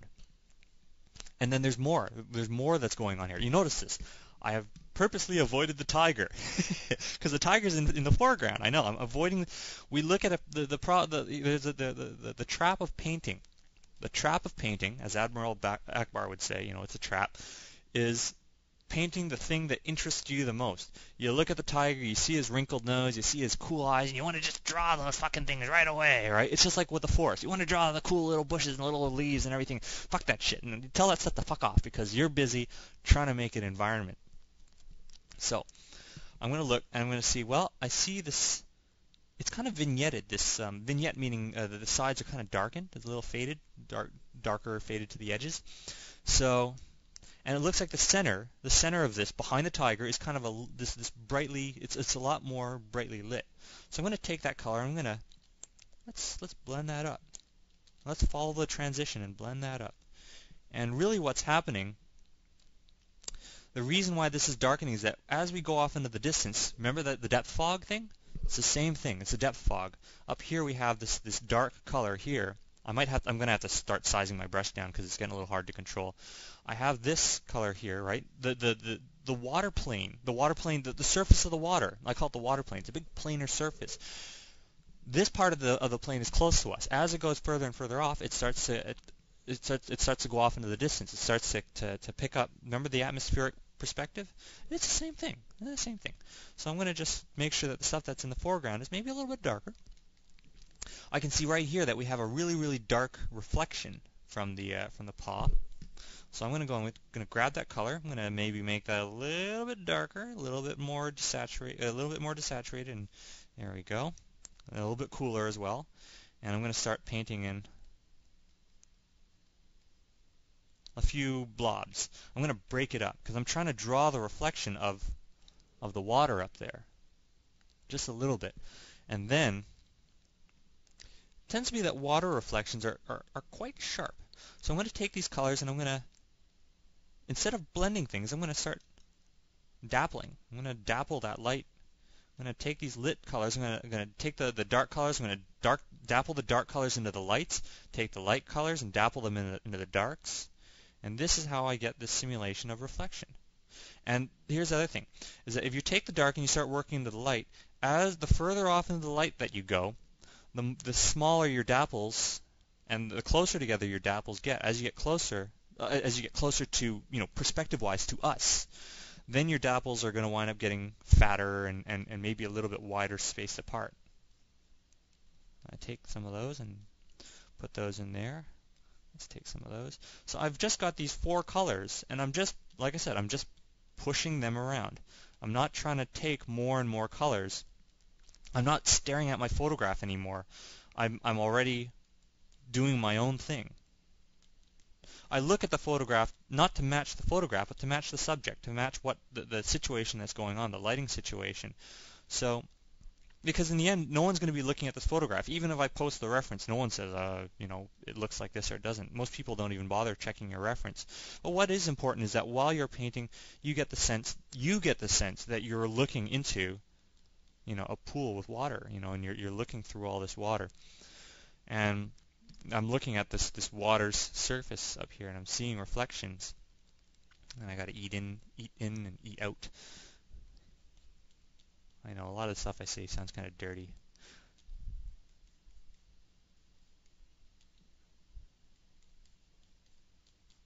All right, so we have that. This water reflection. If we look up, we get this watery reflection. And I think it's working. Now I can go a little bit further down, and if we look at the over here, let's look at this. We've got this one ground plane down here, and then there's kind of a hill. There's a hill that raises up. So even though I've gone through and I've handled all 4 corners, I still got to deal with how that hill is. And this hill that's in there, this hill is looking a lot darker. It's starting to pick up this color over here. So that means I got to take this color. I got to pull the hue so it's a little bit closer to the aquamarine color. I'm going to look back and forth between my current color down here in the bottom right-hand corner. I know you guys can barely see it. And I'm going to look at the photograph as well. I'm going to try and match. Maybe it's a little more aquamarine, a little darker, a little less saturated. And if I compare this color here that I'm painting with, right, and the color that I'm using, it's not dark enough, right? It's got to be a lot darker than that. So I got to turn down the value. Nope, still not enough. You got to turn it down even more. Let's bring it down. Oh, it's too much now. But what I can do is I can paint a little bit. There, now I can, I mush the colors around and grab that color. It's maybe a little bit too green. I'll just adjust that. I'm mixing on the canvas, but it looks like it works. And I'm going to apply that along the geometry of the hill. This hill that's coming up. I went all the way across, okay? Right now it's looking kind of flat. Now look at the predominant trend from the right-hand side to the left-hand side. It's dark over here, it lightens up over there, so I have to go and I have to find maybe a slightly lighter color, maybe more saturated, maybe a little bit greener. Yeah, it looks about right. I can hit that in there. Maybe it's sometimes it's all eyeballing, man. It's all eyeballing, and not trying to be. I'm not trying to be exact. Not because I don't want to be exact. Of course, it'd be wonderful if I could be exact, but I can't. So I won't fight it. And now I can blend. You see, I'm using the crosswise blending. I'm blending, left, right, left, right, left, right. And this darker color here, this is because of the shadow of the tiger. The tiger's casting a shadow here in the middle. We leave it alone. Every time you see a color change, it's caused by something. You got to stop for a second. You got to ask yourself, what is that color change caused by? So I'm going to purposely leave this dark a bit. I'm going to grab this lit color, and I'm going to go and I'm going to light up. Let's light that puppy up. Light that kitty up. Okay. I'm mushing these two, into one another. I think I got to do a bit more blending. But it's looking all right. Okay, now we have. I'm just trying to make this look a little bit more like a hill. Something's not quite right. It's really blending here. It's almost like it's a completely hidden edge here. It's like I can't even see the difference between the water and the hill there. So this is something that I gotta blend till we can't see that edge. It's like a lost edge right there. Little lost edge. It's a lot sharper over there. So I think I can afford to keep that sharp. And then I can take this and I can just lose the edge a bit. There we are. So now we have what looks like a hill that is coming closer. And I've got a few sharp edges. To blend, what I'll do is I'll zoom in. Oh, I'm going to zoom in so you can see this. But I'm going to grab the color that's in between and just paint over the middle. It's blended. It's like that, right? You want things to blend, you just take the middle color and the median color and blend it. But don't blend indiscriminately. Look for sharp edges and leave the sharp edges alone. If you see a blended area that needs to be blended, fine, blend it. But be judicious with your blending. Same deal over here. There's a lost edge kind of over here. And I think I'm going to start blending I'm going to start pulling one into the other. As you saw with how I dealt with the reflections in the bushes. It's the same thing. I'm going to pull one into the other. And then we have a bit of an undulation here, and it kind of widens out because we have this forepaw, right? This is the shadow cast by the forepaw. I'm going to extend my space here. We have a forepaw that's going to come forward. It's going to cast a shadow onto the ground. And I'm going to pop a little hole in there. We got a bit of a hole, right? And we got another hole there. We got to look for the holes in the shadow. Oh, before I put that hole in there, what's more important is that I catch this area here. Let's catch the big stuff. Looking after the big fish. I'm going to cut a hole there. Now we can see how this other arm, this other paw is coming out. We got a little hole there. I can extend these outwards. I don't have to stop where the photograph stops. I can just keep on going and going. And then here we are. We've got that shadow. So I'm gonna ride the shadow up, and I'm gonna take these and I'm gonna there. Now we have that thing kind of blending. Now, what's next? We've got something called caustics. Oh yes.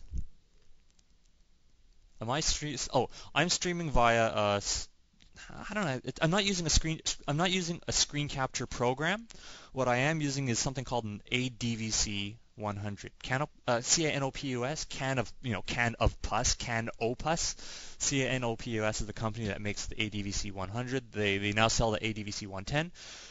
It's an analog to digital converter, ADVC, analog to digital video converter, ADVC 100. And my computer, I'm using an ATI video card. NVIDIA and ATI cards have an S-video connection. So I'm taking the S-video output out of my video card, plugging it into this ADVC converter. It gives me a FireWire cable. FireWire cable, that's what camcorders use. So I plug the FireWire cable into my computer, and my computer thinks I've got a camcorder plugged in. So I'm taking video that's coming right off I'm taking video straight off the analog feed of my video card, converting it into a digital signal, pulling it back into the same computer. So that's how you're able to see all of this stuff. That's why it looks so clean and crisp, because it's coming straight off my video card.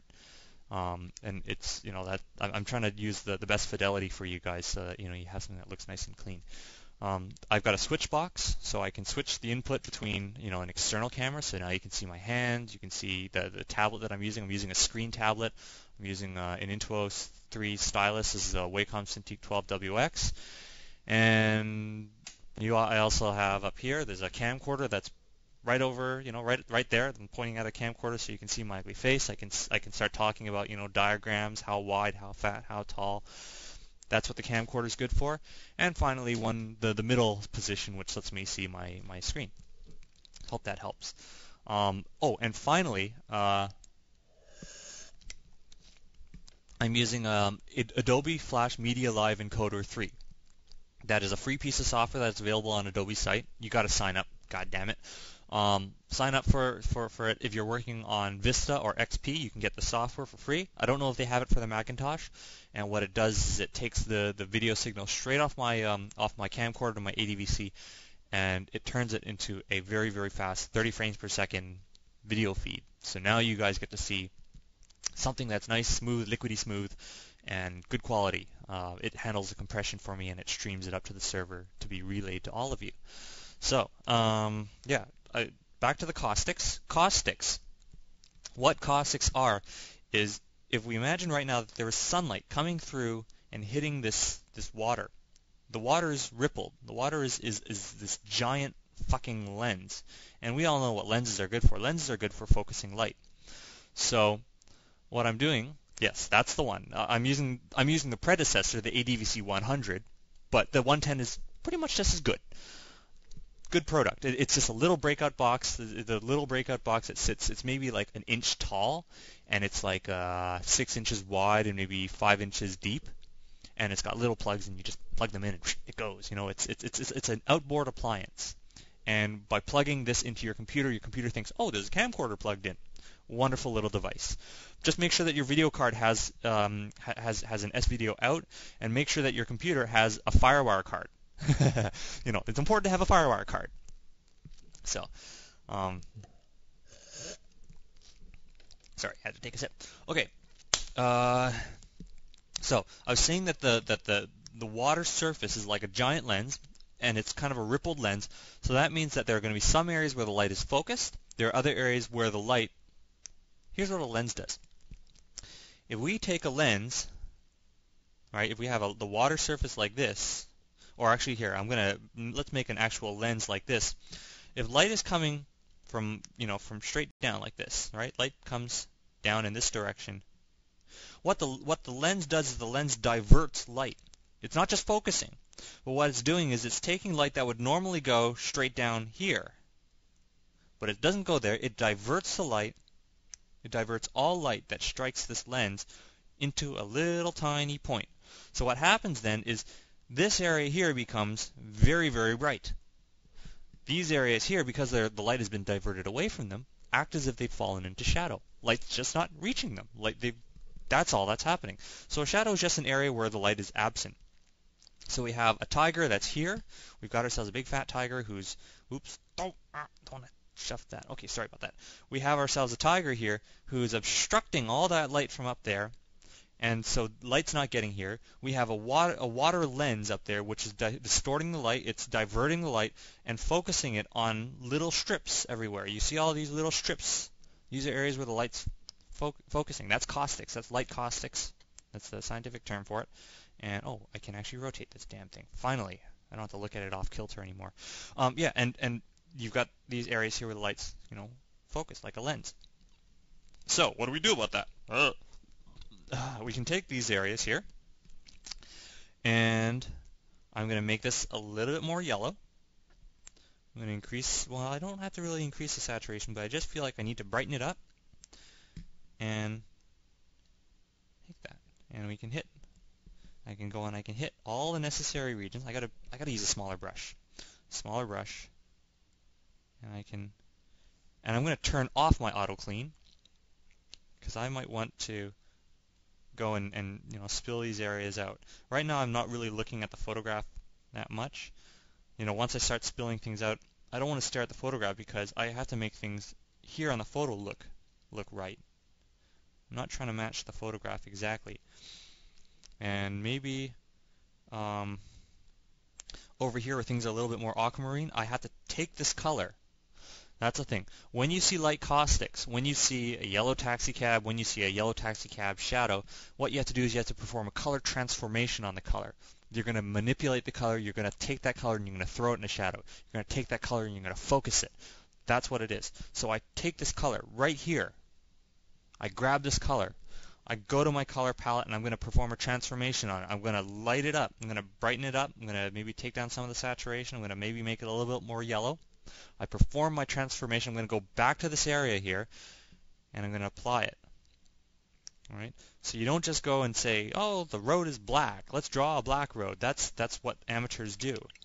That's why things don't look very, very realistic. The color is you have to take a color and you have to transform the color. Let's make that a little bit more blue to make it match. And I'm just putting a little bit of this light caustics here and there. There's a pretty strong hot spot right underneath that tiger. So I think my color is still okay. And if I need to lighten an area up, I'll just hit it many times because I'm not using the water glass right now. I'm just using I've got my auto clean off. So my brush starts to dirty up the more I paint, right? See, it starts to dirty up. Here, if we zoom in, you can see, oops, if I clean it off, first stroke's nice and clean, and then it gets dirty, right? If I do short strokes, it gets clean, dirty, dirty, dirty, dirty, dirty, right? So if I need an area, right, let's say here, that's going to be very strong, I might paint here. Now my brush has become dirty. I might hit it a few more times. I'll just hit it until it brightens up to the point where I need it. And now I think I'm going to eliminate that. I'm going to take some of the tiger and I'm going to stretch that outwards.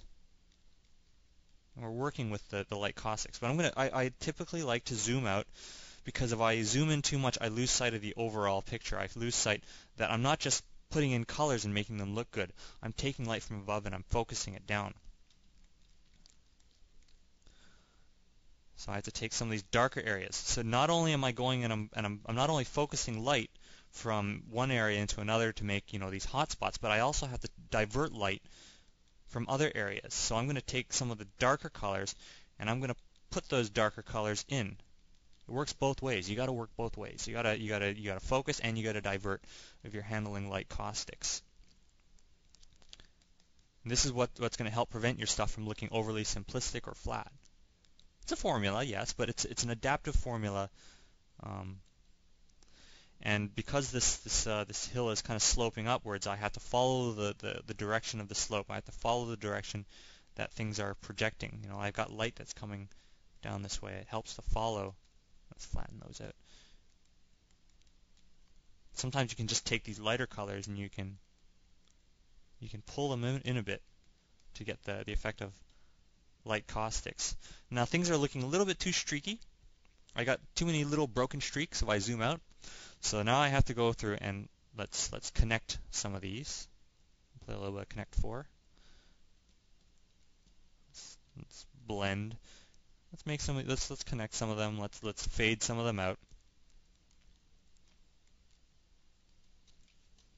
And over here, I think this is kind of bright, but it's just I don't have enough of those shadow areas. So I'm just going to darken areas, and I'm going to leave the areas that are supposedly focused alone.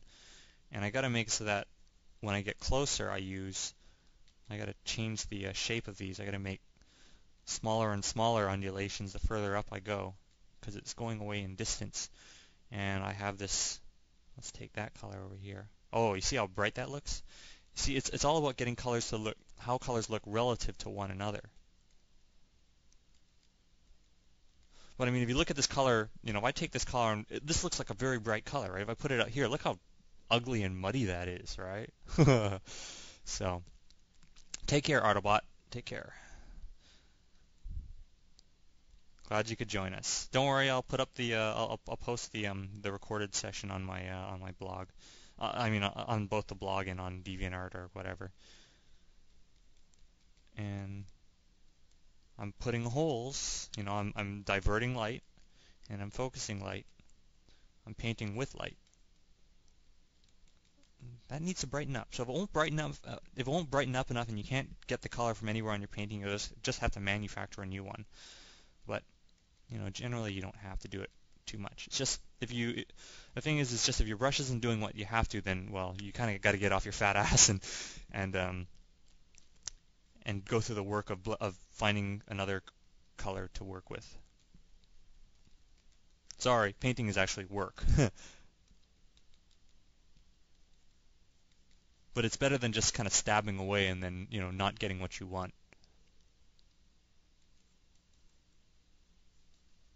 Okay. So that's that's pretty cool, like we can kind of tell from this shadow here, from these caustics, from the shadow back there, from the way that all the lighting is going on, and the blending, doesn't it already feel like tiger goes here, right? So, oh, this started, let's see, we've been in session for 2 hours now.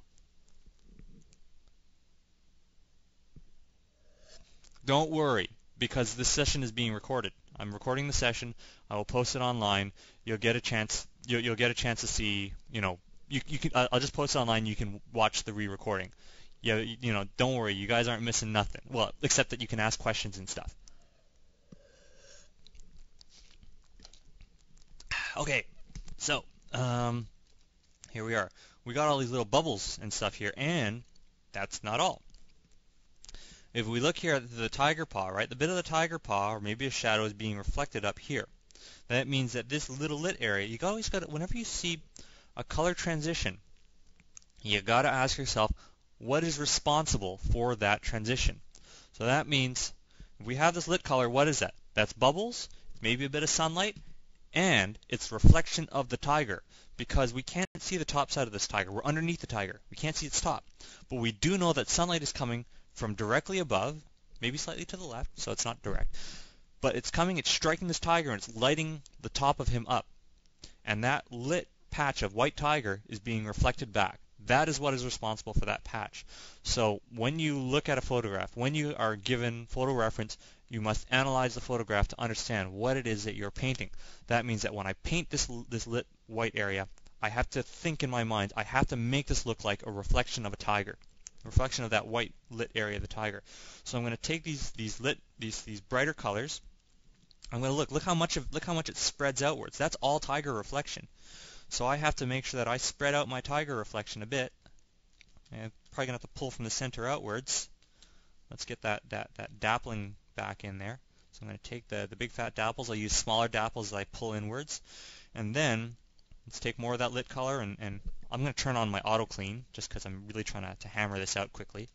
So I'm using my auto clean, and that helped bring it out a bit.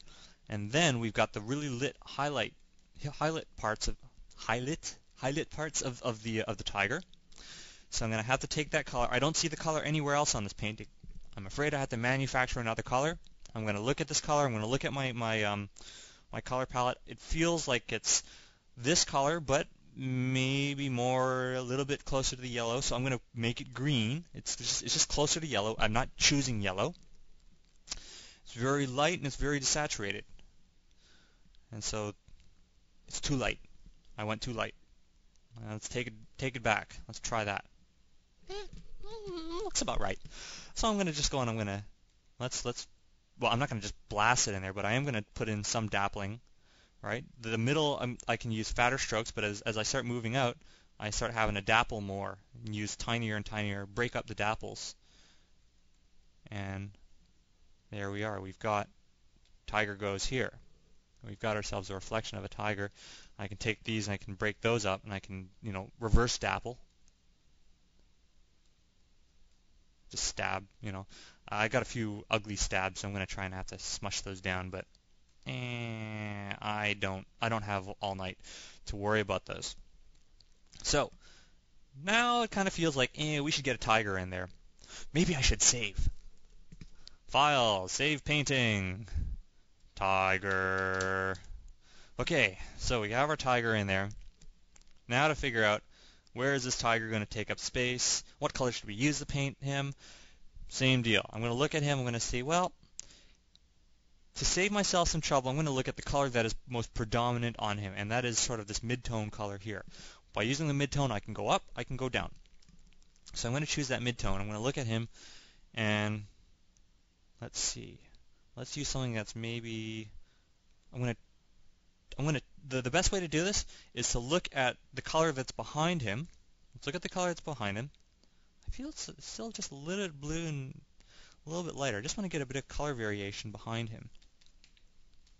Not in such a big hurry to go and paint that tiger, just because I want to get a bit of color variation in there. Because there's this kind of a halo around him. I think Halo's a pretty cool guy. And there, now I can go and I can say, well, we take this color here, we look at that predominant color. It looks like it's kind of greenish in comparison. It's very desaturated, much darker. maybe a little more yellow. Feels darker. Gotta be darker. Gotta be darker. Okay. Is that dark enough? No, it's not dark enough. It's just more desaturated. Fuck. How about that? Still too green. More yellow. You know, here's the thing. You're gonna try and you don't, because I'm going to be using a lot of this color, it's all the more important for me to make sure that this color is exactly what I want. So if I don't, and I blast it everywhere, I suddenly make a lot more work for myself. And I think that's more or less what it looks like. I'm looking at the relationship between here and here, and I think I might have punched up the relationship a bit, but that's fine. So let's go and paint that outwards. I think the skull reaches up to about here. We look, how far forward does the paw go? There's the shadow that casts it. So I have to go and, let's see, we have our paw that's cast over here. We have an elbow. The elbow is maybe further in. So if we look at this ground plane, we have to move the elbow further in. It's a few inches up, and we're going to have to stab. There's the elbow over there. Now we see that this paw is really, really close in camera, and it's closer to the edge. Maybe I'll make this paw stick out. So I'm going to stick that paw out of there. We see, where's the nose? The nose is maybe, let's see, it's kind of close to the paw. So I'm going to, let's make that stick out. We got to have the nose is kind of just slightly behind it. And we have to figure out, let's see, if that's where the nose is. The head kind of merges into all that. So we have ourselves kind of that's where the elbow is. That means that we have this curve that goes all the way down into the elbow. So I'm going to get that. That comes around and down. That kind of comes, how far down? Maybe down to, where did I put my elbow? He's got an elbow over here. So let's mark the elbow down there. This is Artrage, yeah. And now, that's where the elbow is, and that means the head kind of just feels like it should be about here. I think that's about right. Okay. And now I can start filling some of this in. And I need to fill this in such a way that when I'm silhouetting the shape, I have to feel like this big area here. This is an area where a tiger used to be, but we cut it out, So I feel that there's tiger paw that kind of goes like that. It feels like it. Let's go like that. There's this underside down here. So the underside, how far down does the underside go? And so a big cutout shape. Feels like, yeah, well that's where the nose is, so that looks like it's working. And the arm comes down like so. And this arm, it goes outwards and it comes towards the camera. So we have the elbow that we marked down here. It's got to come out. The wrist is probably about here, but the paw curves inwards like that. Okay, now I'm going to go and I'm going to choose the shadow the shadow shade. So let's see. That means that the shadow color is maybe a little bit more blue, a little darker. We're working within the color harmony. Feels about right. And I'm going to go and I'm going to say, well, we got a shadow here. All that is falling into shadow. It's only a bit of a slight rim light, so I'm going to be indiscriminate, and I'm going to, let's blast that everywhere. And this whole area is the side of his face. There's a big plane here. So I got to figure out, here's the forehead about here. So I got to get that side plane. Nose, there's a bridge of the nose there. And all that kind of spills in. So now I can pick colors here. I can use that to cut away. I can pick darks, and I can use that to push in. So that's what I'm doing. Is I'm going to handle the preliminary lights. Mid-tone to shadow is all I'm using right now. His nose all caught in the shadow right there. It's all facing away from. Remember, we got sunlight coming down. It's not coming down like that, right? So there's that all comes in front. Maybe I got to cut away a bit at this silhouette. I'm going to wind up having to repaint the edges. I'm going to have to wind up working in there. But, that's... Remember what I said about cleaning up and stomping over your own stuff. It's A-okay. It's all right. It's all right. Okay. So now that I have that, let's see. Is it working? Feels okay. Okay, I'm going to take the lighter color. These areas. These are the areas where the light is focused. I take that. Feels like it's supposed to be a little bit more in the yellow area, right? Because we have a warm light, color's got to be going further away from blue, closer to yellow, and maybe a little bit more saturated, a little bit more bright. Feels about right. So let's go and hit those areas. And you notice I don't care about the stripes yet. I want to get this. Let's get a big white cat in there first.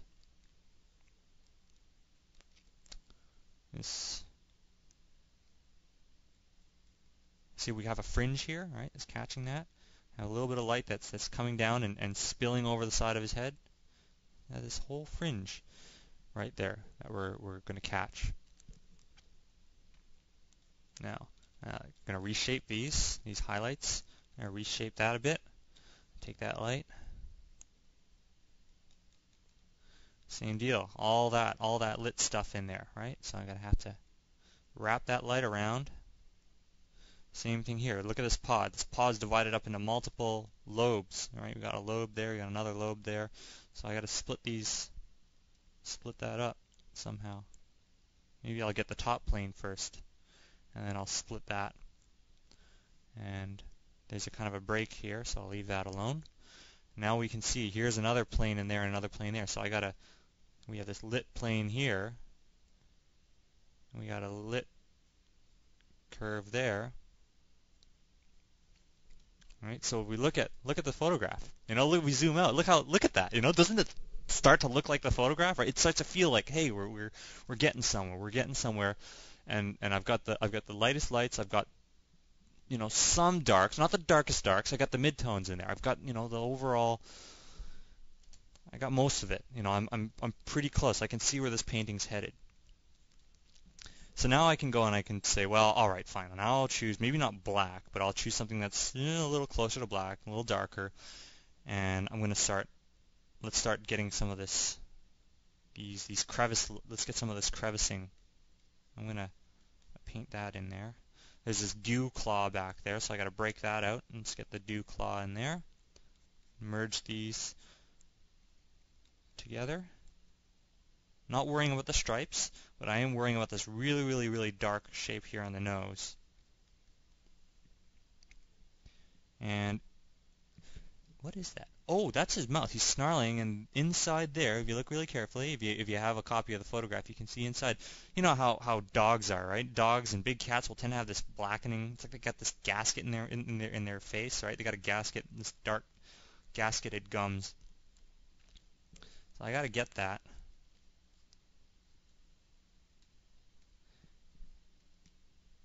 See that nose, and then we have some. So that means all this. There's a bit of a lit color here, so I got to take my lit color. That's bounce light. And you get that bounce light underneath the muzzle. There. Now we've caught that. We get the. Well, I've got the registered version, but I'm using all the same stuff that you would find in the free. To register it, it's like $30. It's nothing. How much does it cost to register Photoshop? Does anybody these days buy Photoshop?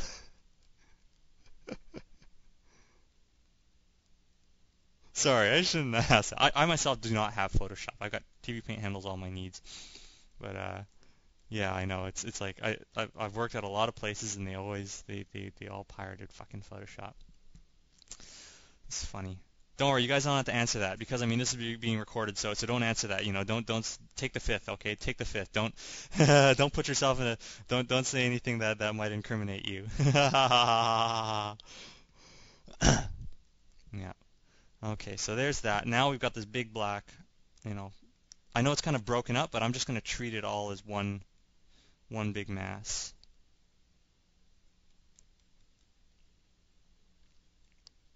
That's the thing. The big trap is trying to paint exactly what you see. Trying to match things is. Now we have this underside. See, this cheek is coming down, and it's obscuring this snarl. And this blackness seems to be wrapping around to the underside of the jaw. And we have a bit of this light that's wrapping around the nose. And we have the eyes, so I'm going to take that, let's take that black again. This eye is really kind of spilling in there. And we kind of zigzags out there, and we have the eye on the other side. And there's also this, look how this rough is coming up. I have the rough, let's make the rough come up.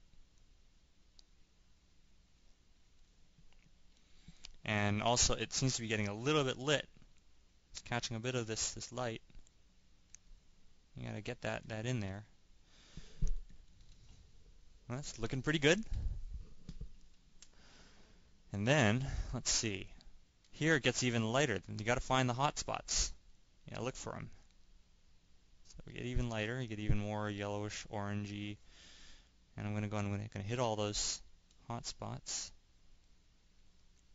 Find how does it, move down the center. It gets kind of orangey around here, kind of gray, a little bit closer to reds. And over here we have a kind of a much more muted patch. See, I've worked, by being careful and getting all the big stuff first, it makes my job so much easier to figure out where to put these smaller details. It's just like when I was talking about that big goofy graph, right? It's the same thing. Now I've got little bits of black stripe. Well, maybe not black, but I'll use a darker color, and I can use those to work in. I can take this color here. I can make it a little bit more orange. And I can work through that. And this color here just feels like it's a little bit closer to red. It's not red. It's just closer to red than what I have. So I make, adjustments. Maybe it's just less saturated. It feels too bright, so I have to make it less saturated. Still feels too bright. And turn that over. Just trying to get this whole area. We have a big plane here. So let's model that big plane. And it kind of, as it turns the corner, you see this brownness going on here. There's a bit of a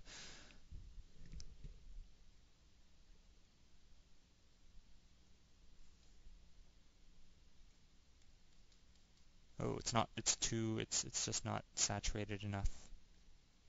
And it's too bright. But that's the thing, is that you paint, you got to test it. Okay, there we are. Now we've got it. Now I can safely use it. And work back.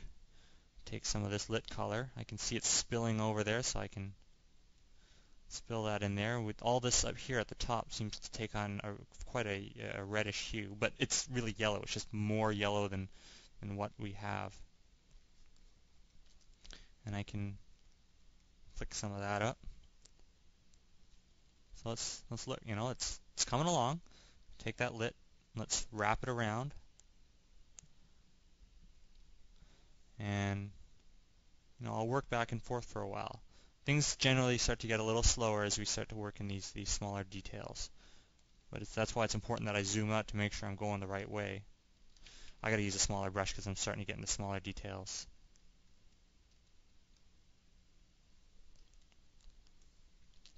And I can fray the edges a bit.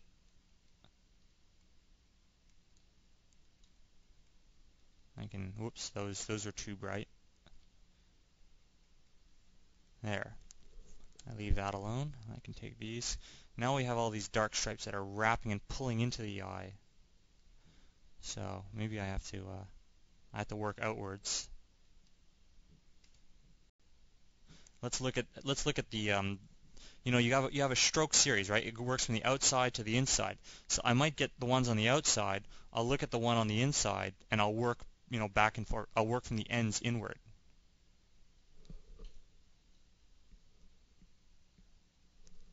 Oh, thanks 8228. I guess you gotta turn in.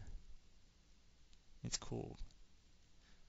I'll try and get that the recording online as soon as possible. Now I have to see, right? It's like I look at stripe series. I look at the one that's in the back, and I have to I have to work at both ends and make them work towards each other.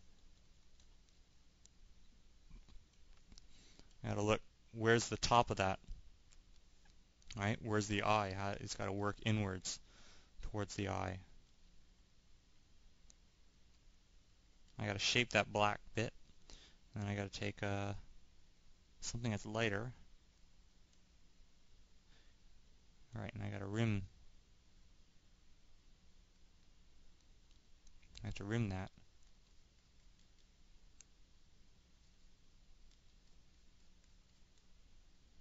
I know it's a slow process, and some of it's kind of boring, but you know that's the problem I have with paintings that are all just sped up. They look really cool, but it's hard to tell what they're thinking of, how they work. So I'm just going through and I'm just trying to wrap these stripes around and following, you know, the order. Look at the direction of the wrapping. It swings down back and forth. Find the big stripes too. Find how that goes down and eventually leads into the mouth.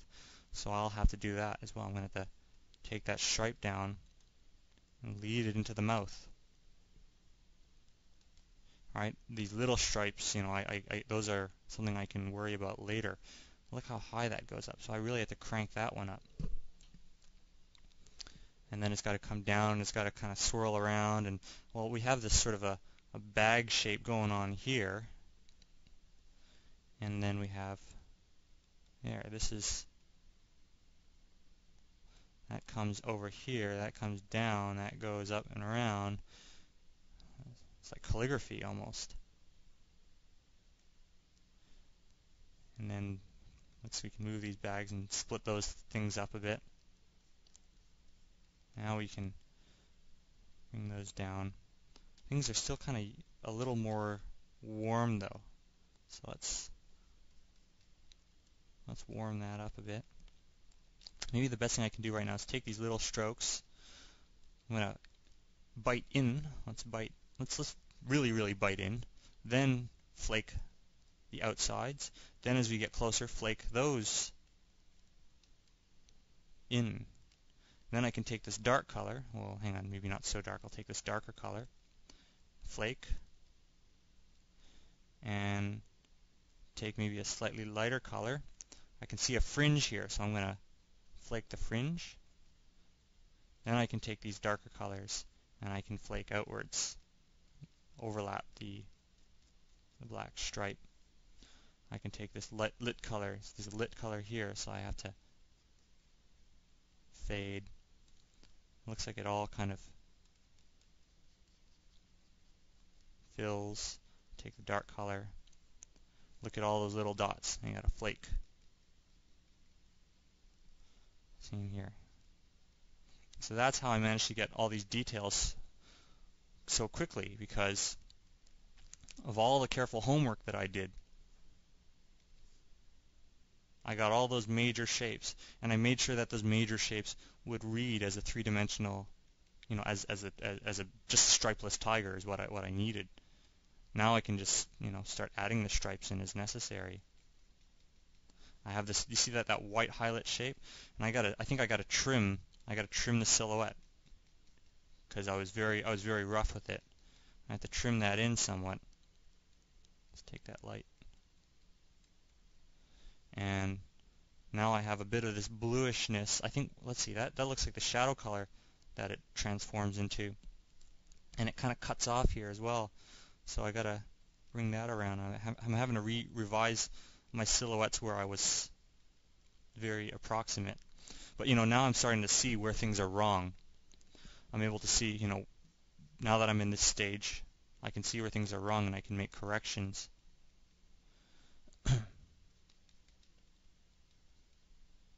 And I can flake, just plain, you know, working out the planes of these. You know, look at that, you know, it's working, man, it's working. That's the joy of doing all that careful homework. You know, this is the reward you get is something that goes very easily toward the end. Now I guess we have an eye that is more or less the same color. Maybe it's a little bit darker. I'm going to fit that eye in there. And then we have a little bit of black.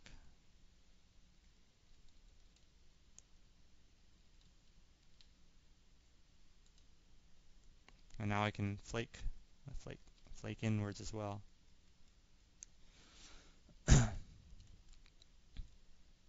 see what else we got. Now let's pull those in. Let's flake those out. And let's see what else.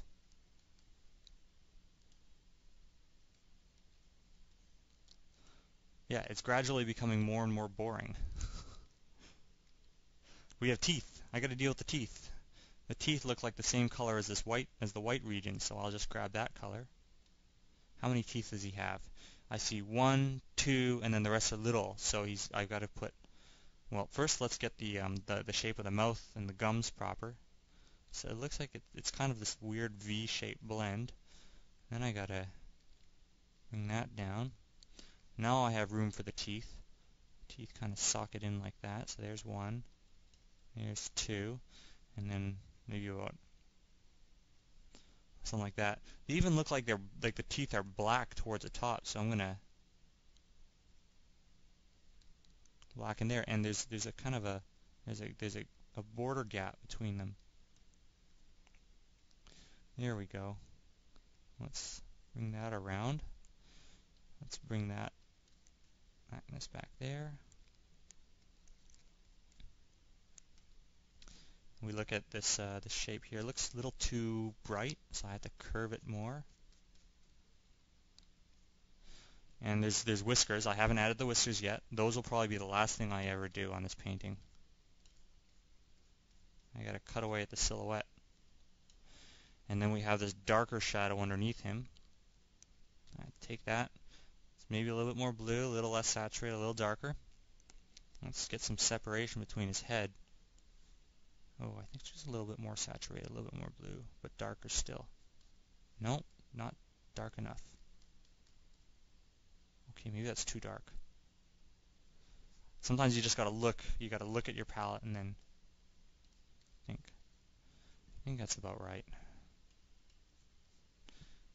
A little darker though. Okay. The thing is that there's also a bit of a lit fringe here that's separating those two. And that's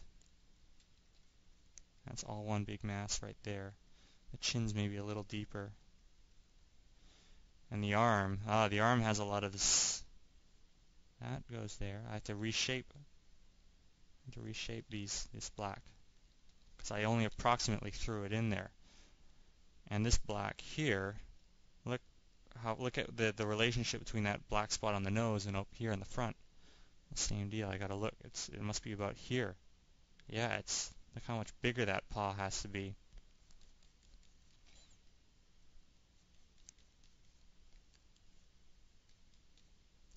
So now that I have that, I can knit. We gotta connect things. Gotta knit them together. And then we have a bit of the brown fur that's coming around.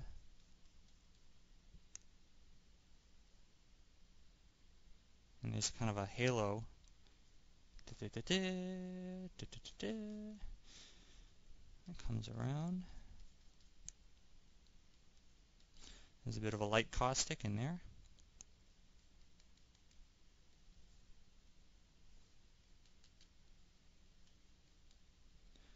And that shadow is really coming forward. We have a bit more of some of that light, this area here should be out of shadow. That's what's happening. I have to rework my big basic shapes. So this stuff all fits in like that. This stuff here has to spill over further. I gotta adjust my shadow. That's something. Sometimes the problem, if you're having trouble in the little stuff, look outwards for the big stuff. Look where you screwed up in the big stuff, in the simple shapes.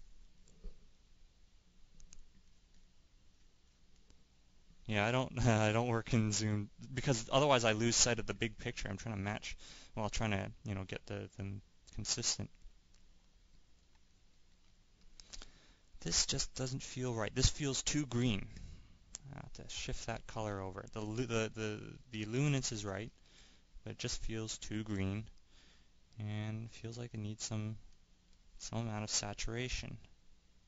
Maybe a bit orange, a little more saturated. It's too bright. That's better. Okay, so now I just need to blend.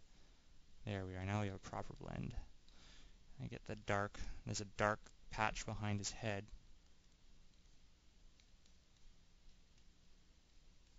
And there's this light frill up there. It's really quite light. I get that back in there. Let's get this. Gotta get this to come up and over. It's up and over, and then this dark part kind of falls in down behind. It catches a bit of a lit fringe in the back. And there's also more lit fringes. These little things, they're very small, but they really make it pop. This is where this is now the image is starting to kind of come together. But it's like I say, you can't do this from the start.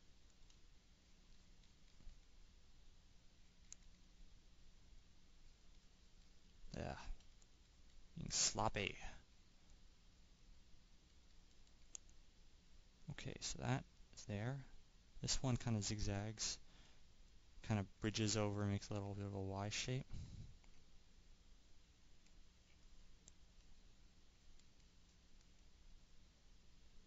And this area is just too darn bright. That's what was pissing me off. You gotta look for those things. You gotta look for these. Sometimes there will be something that's pissing you off, and you gotta find it. Once you get it, though, it feels so good. It's like popping a zit.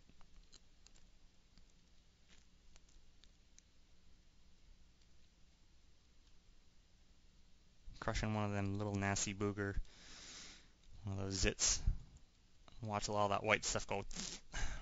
Hits the mirror. It's the best. Take care, Kalani. Thanks for joining. Oh, Kalani's already left. Sorry, I fail. Oh well. Watch the recording later. You can see how it turned out in the end. So there, we're pretty much hunky-dory, and it's just the little spots that I gotta add. I gotta add this one stripe that comes up and curves over and goes down. There's not a whole lot of stripes on the underside of a tiger. There are these ones that kind of wrap. Wrapping around like that. They're a lot thinner, so I could use a smaller brush. And yeah. I gotta rework the shape on this paw. So if you look at this paw, it goes down and it kind of curves around. So I need it to come down. I need to curve that kitty round. Now I can ride that up a bit. I can bite in there. Need the paw to align like that. And then I can... There we go. Same deal down here. There's a lot of... This is lit. I need a lit... I chop that away. I need to get a lit... some lit planes in there. So there's one lit plane right there, and then there's another lit plane over there. Now I can go and I can revise. I light that up a bit more. Now I can chop that down. These areas seem to be turning into kind of a brown as they fade off. So let's get the edge right and let them fade off to brown. And now this area here really fades off to brown, so let's try this. There we go. A little bit of that black goes up there.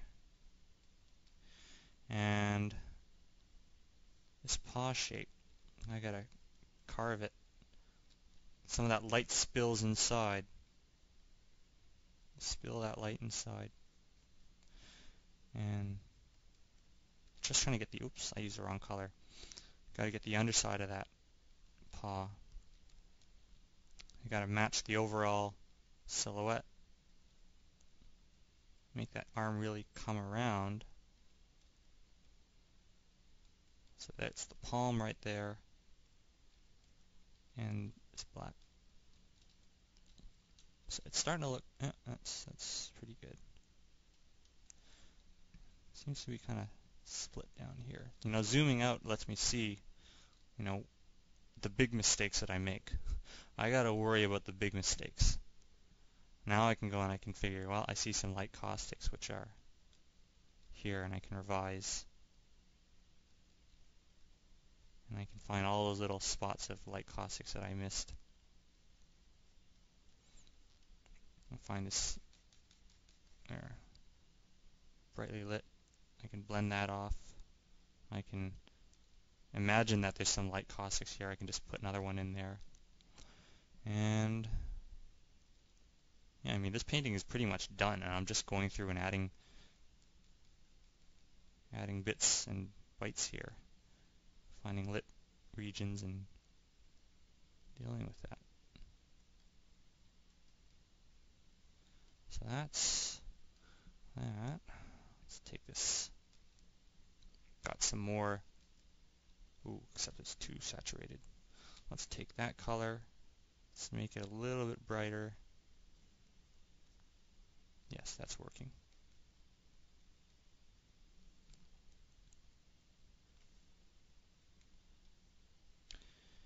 Same deal. I got a bit of spill down here. Oh, I can see his other foot back there. Oh well. And in that case, I had to make accommodations for that. So I'm going to put a big patch for where I think his foot belongs.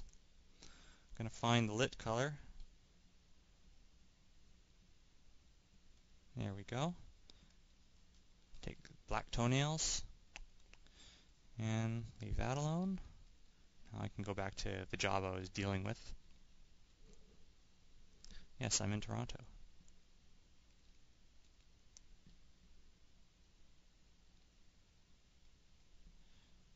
Okay, take some of that black and put that there. Just blending things together, finishing up this painting really.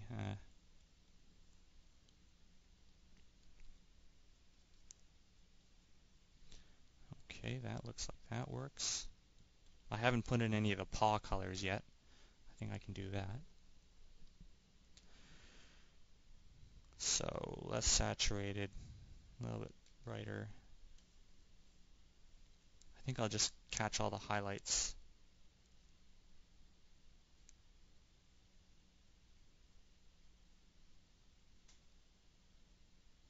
And I can only see a little bit of a highlight on the edge, rim light that. Take the black, and I'm going to stick out some. I know you can't see it in the actual photograph, but you're going to see it here in my painting. You're going to see some claws poking out.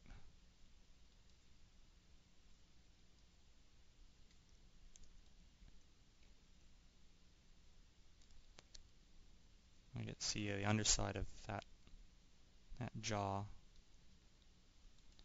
Is there anything else? Not really. I mean, there's just some fading and extra, you know, little bubbles I can throw in, but I'm pretty much done. You know, I can just catch a few light bubbles, take some darks as well, because some of these bubbles, as much as they have a light area, they'll also have dark undersides to them. Take the light and pop the light in there.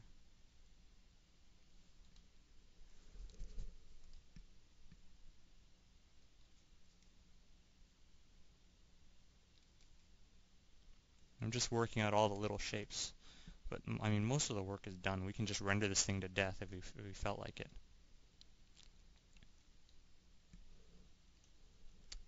Is that it? I'm starting to feel like it, you know. I feel like there's not much more I really want to do with this. Save it, post it.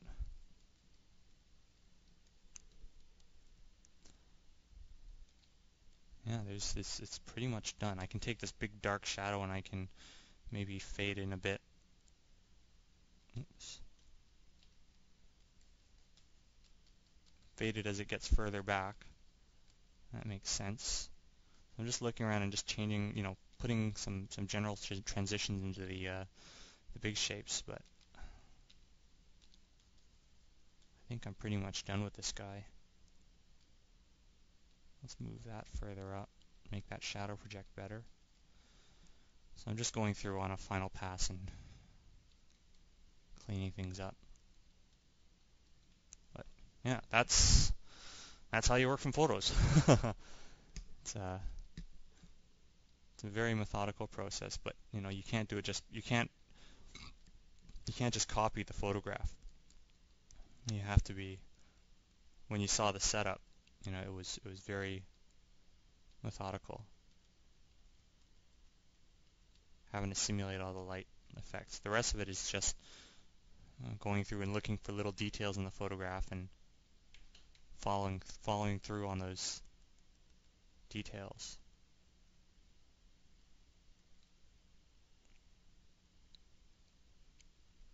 So I think we'll probably be wrapping up for the night. I'm glad there's so many people here. Thanks for showing up. Thanks for watching. And I'll try and post I'll post the recorded session on on my 10 minutes blog and on the DeviantArt blog, so you guys can find it.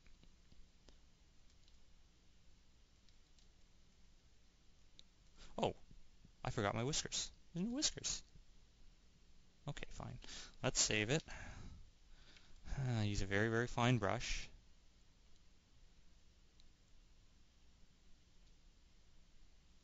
I gotta find, I'm just looking and seeing it. I don't have to get all the whiskers that he's got.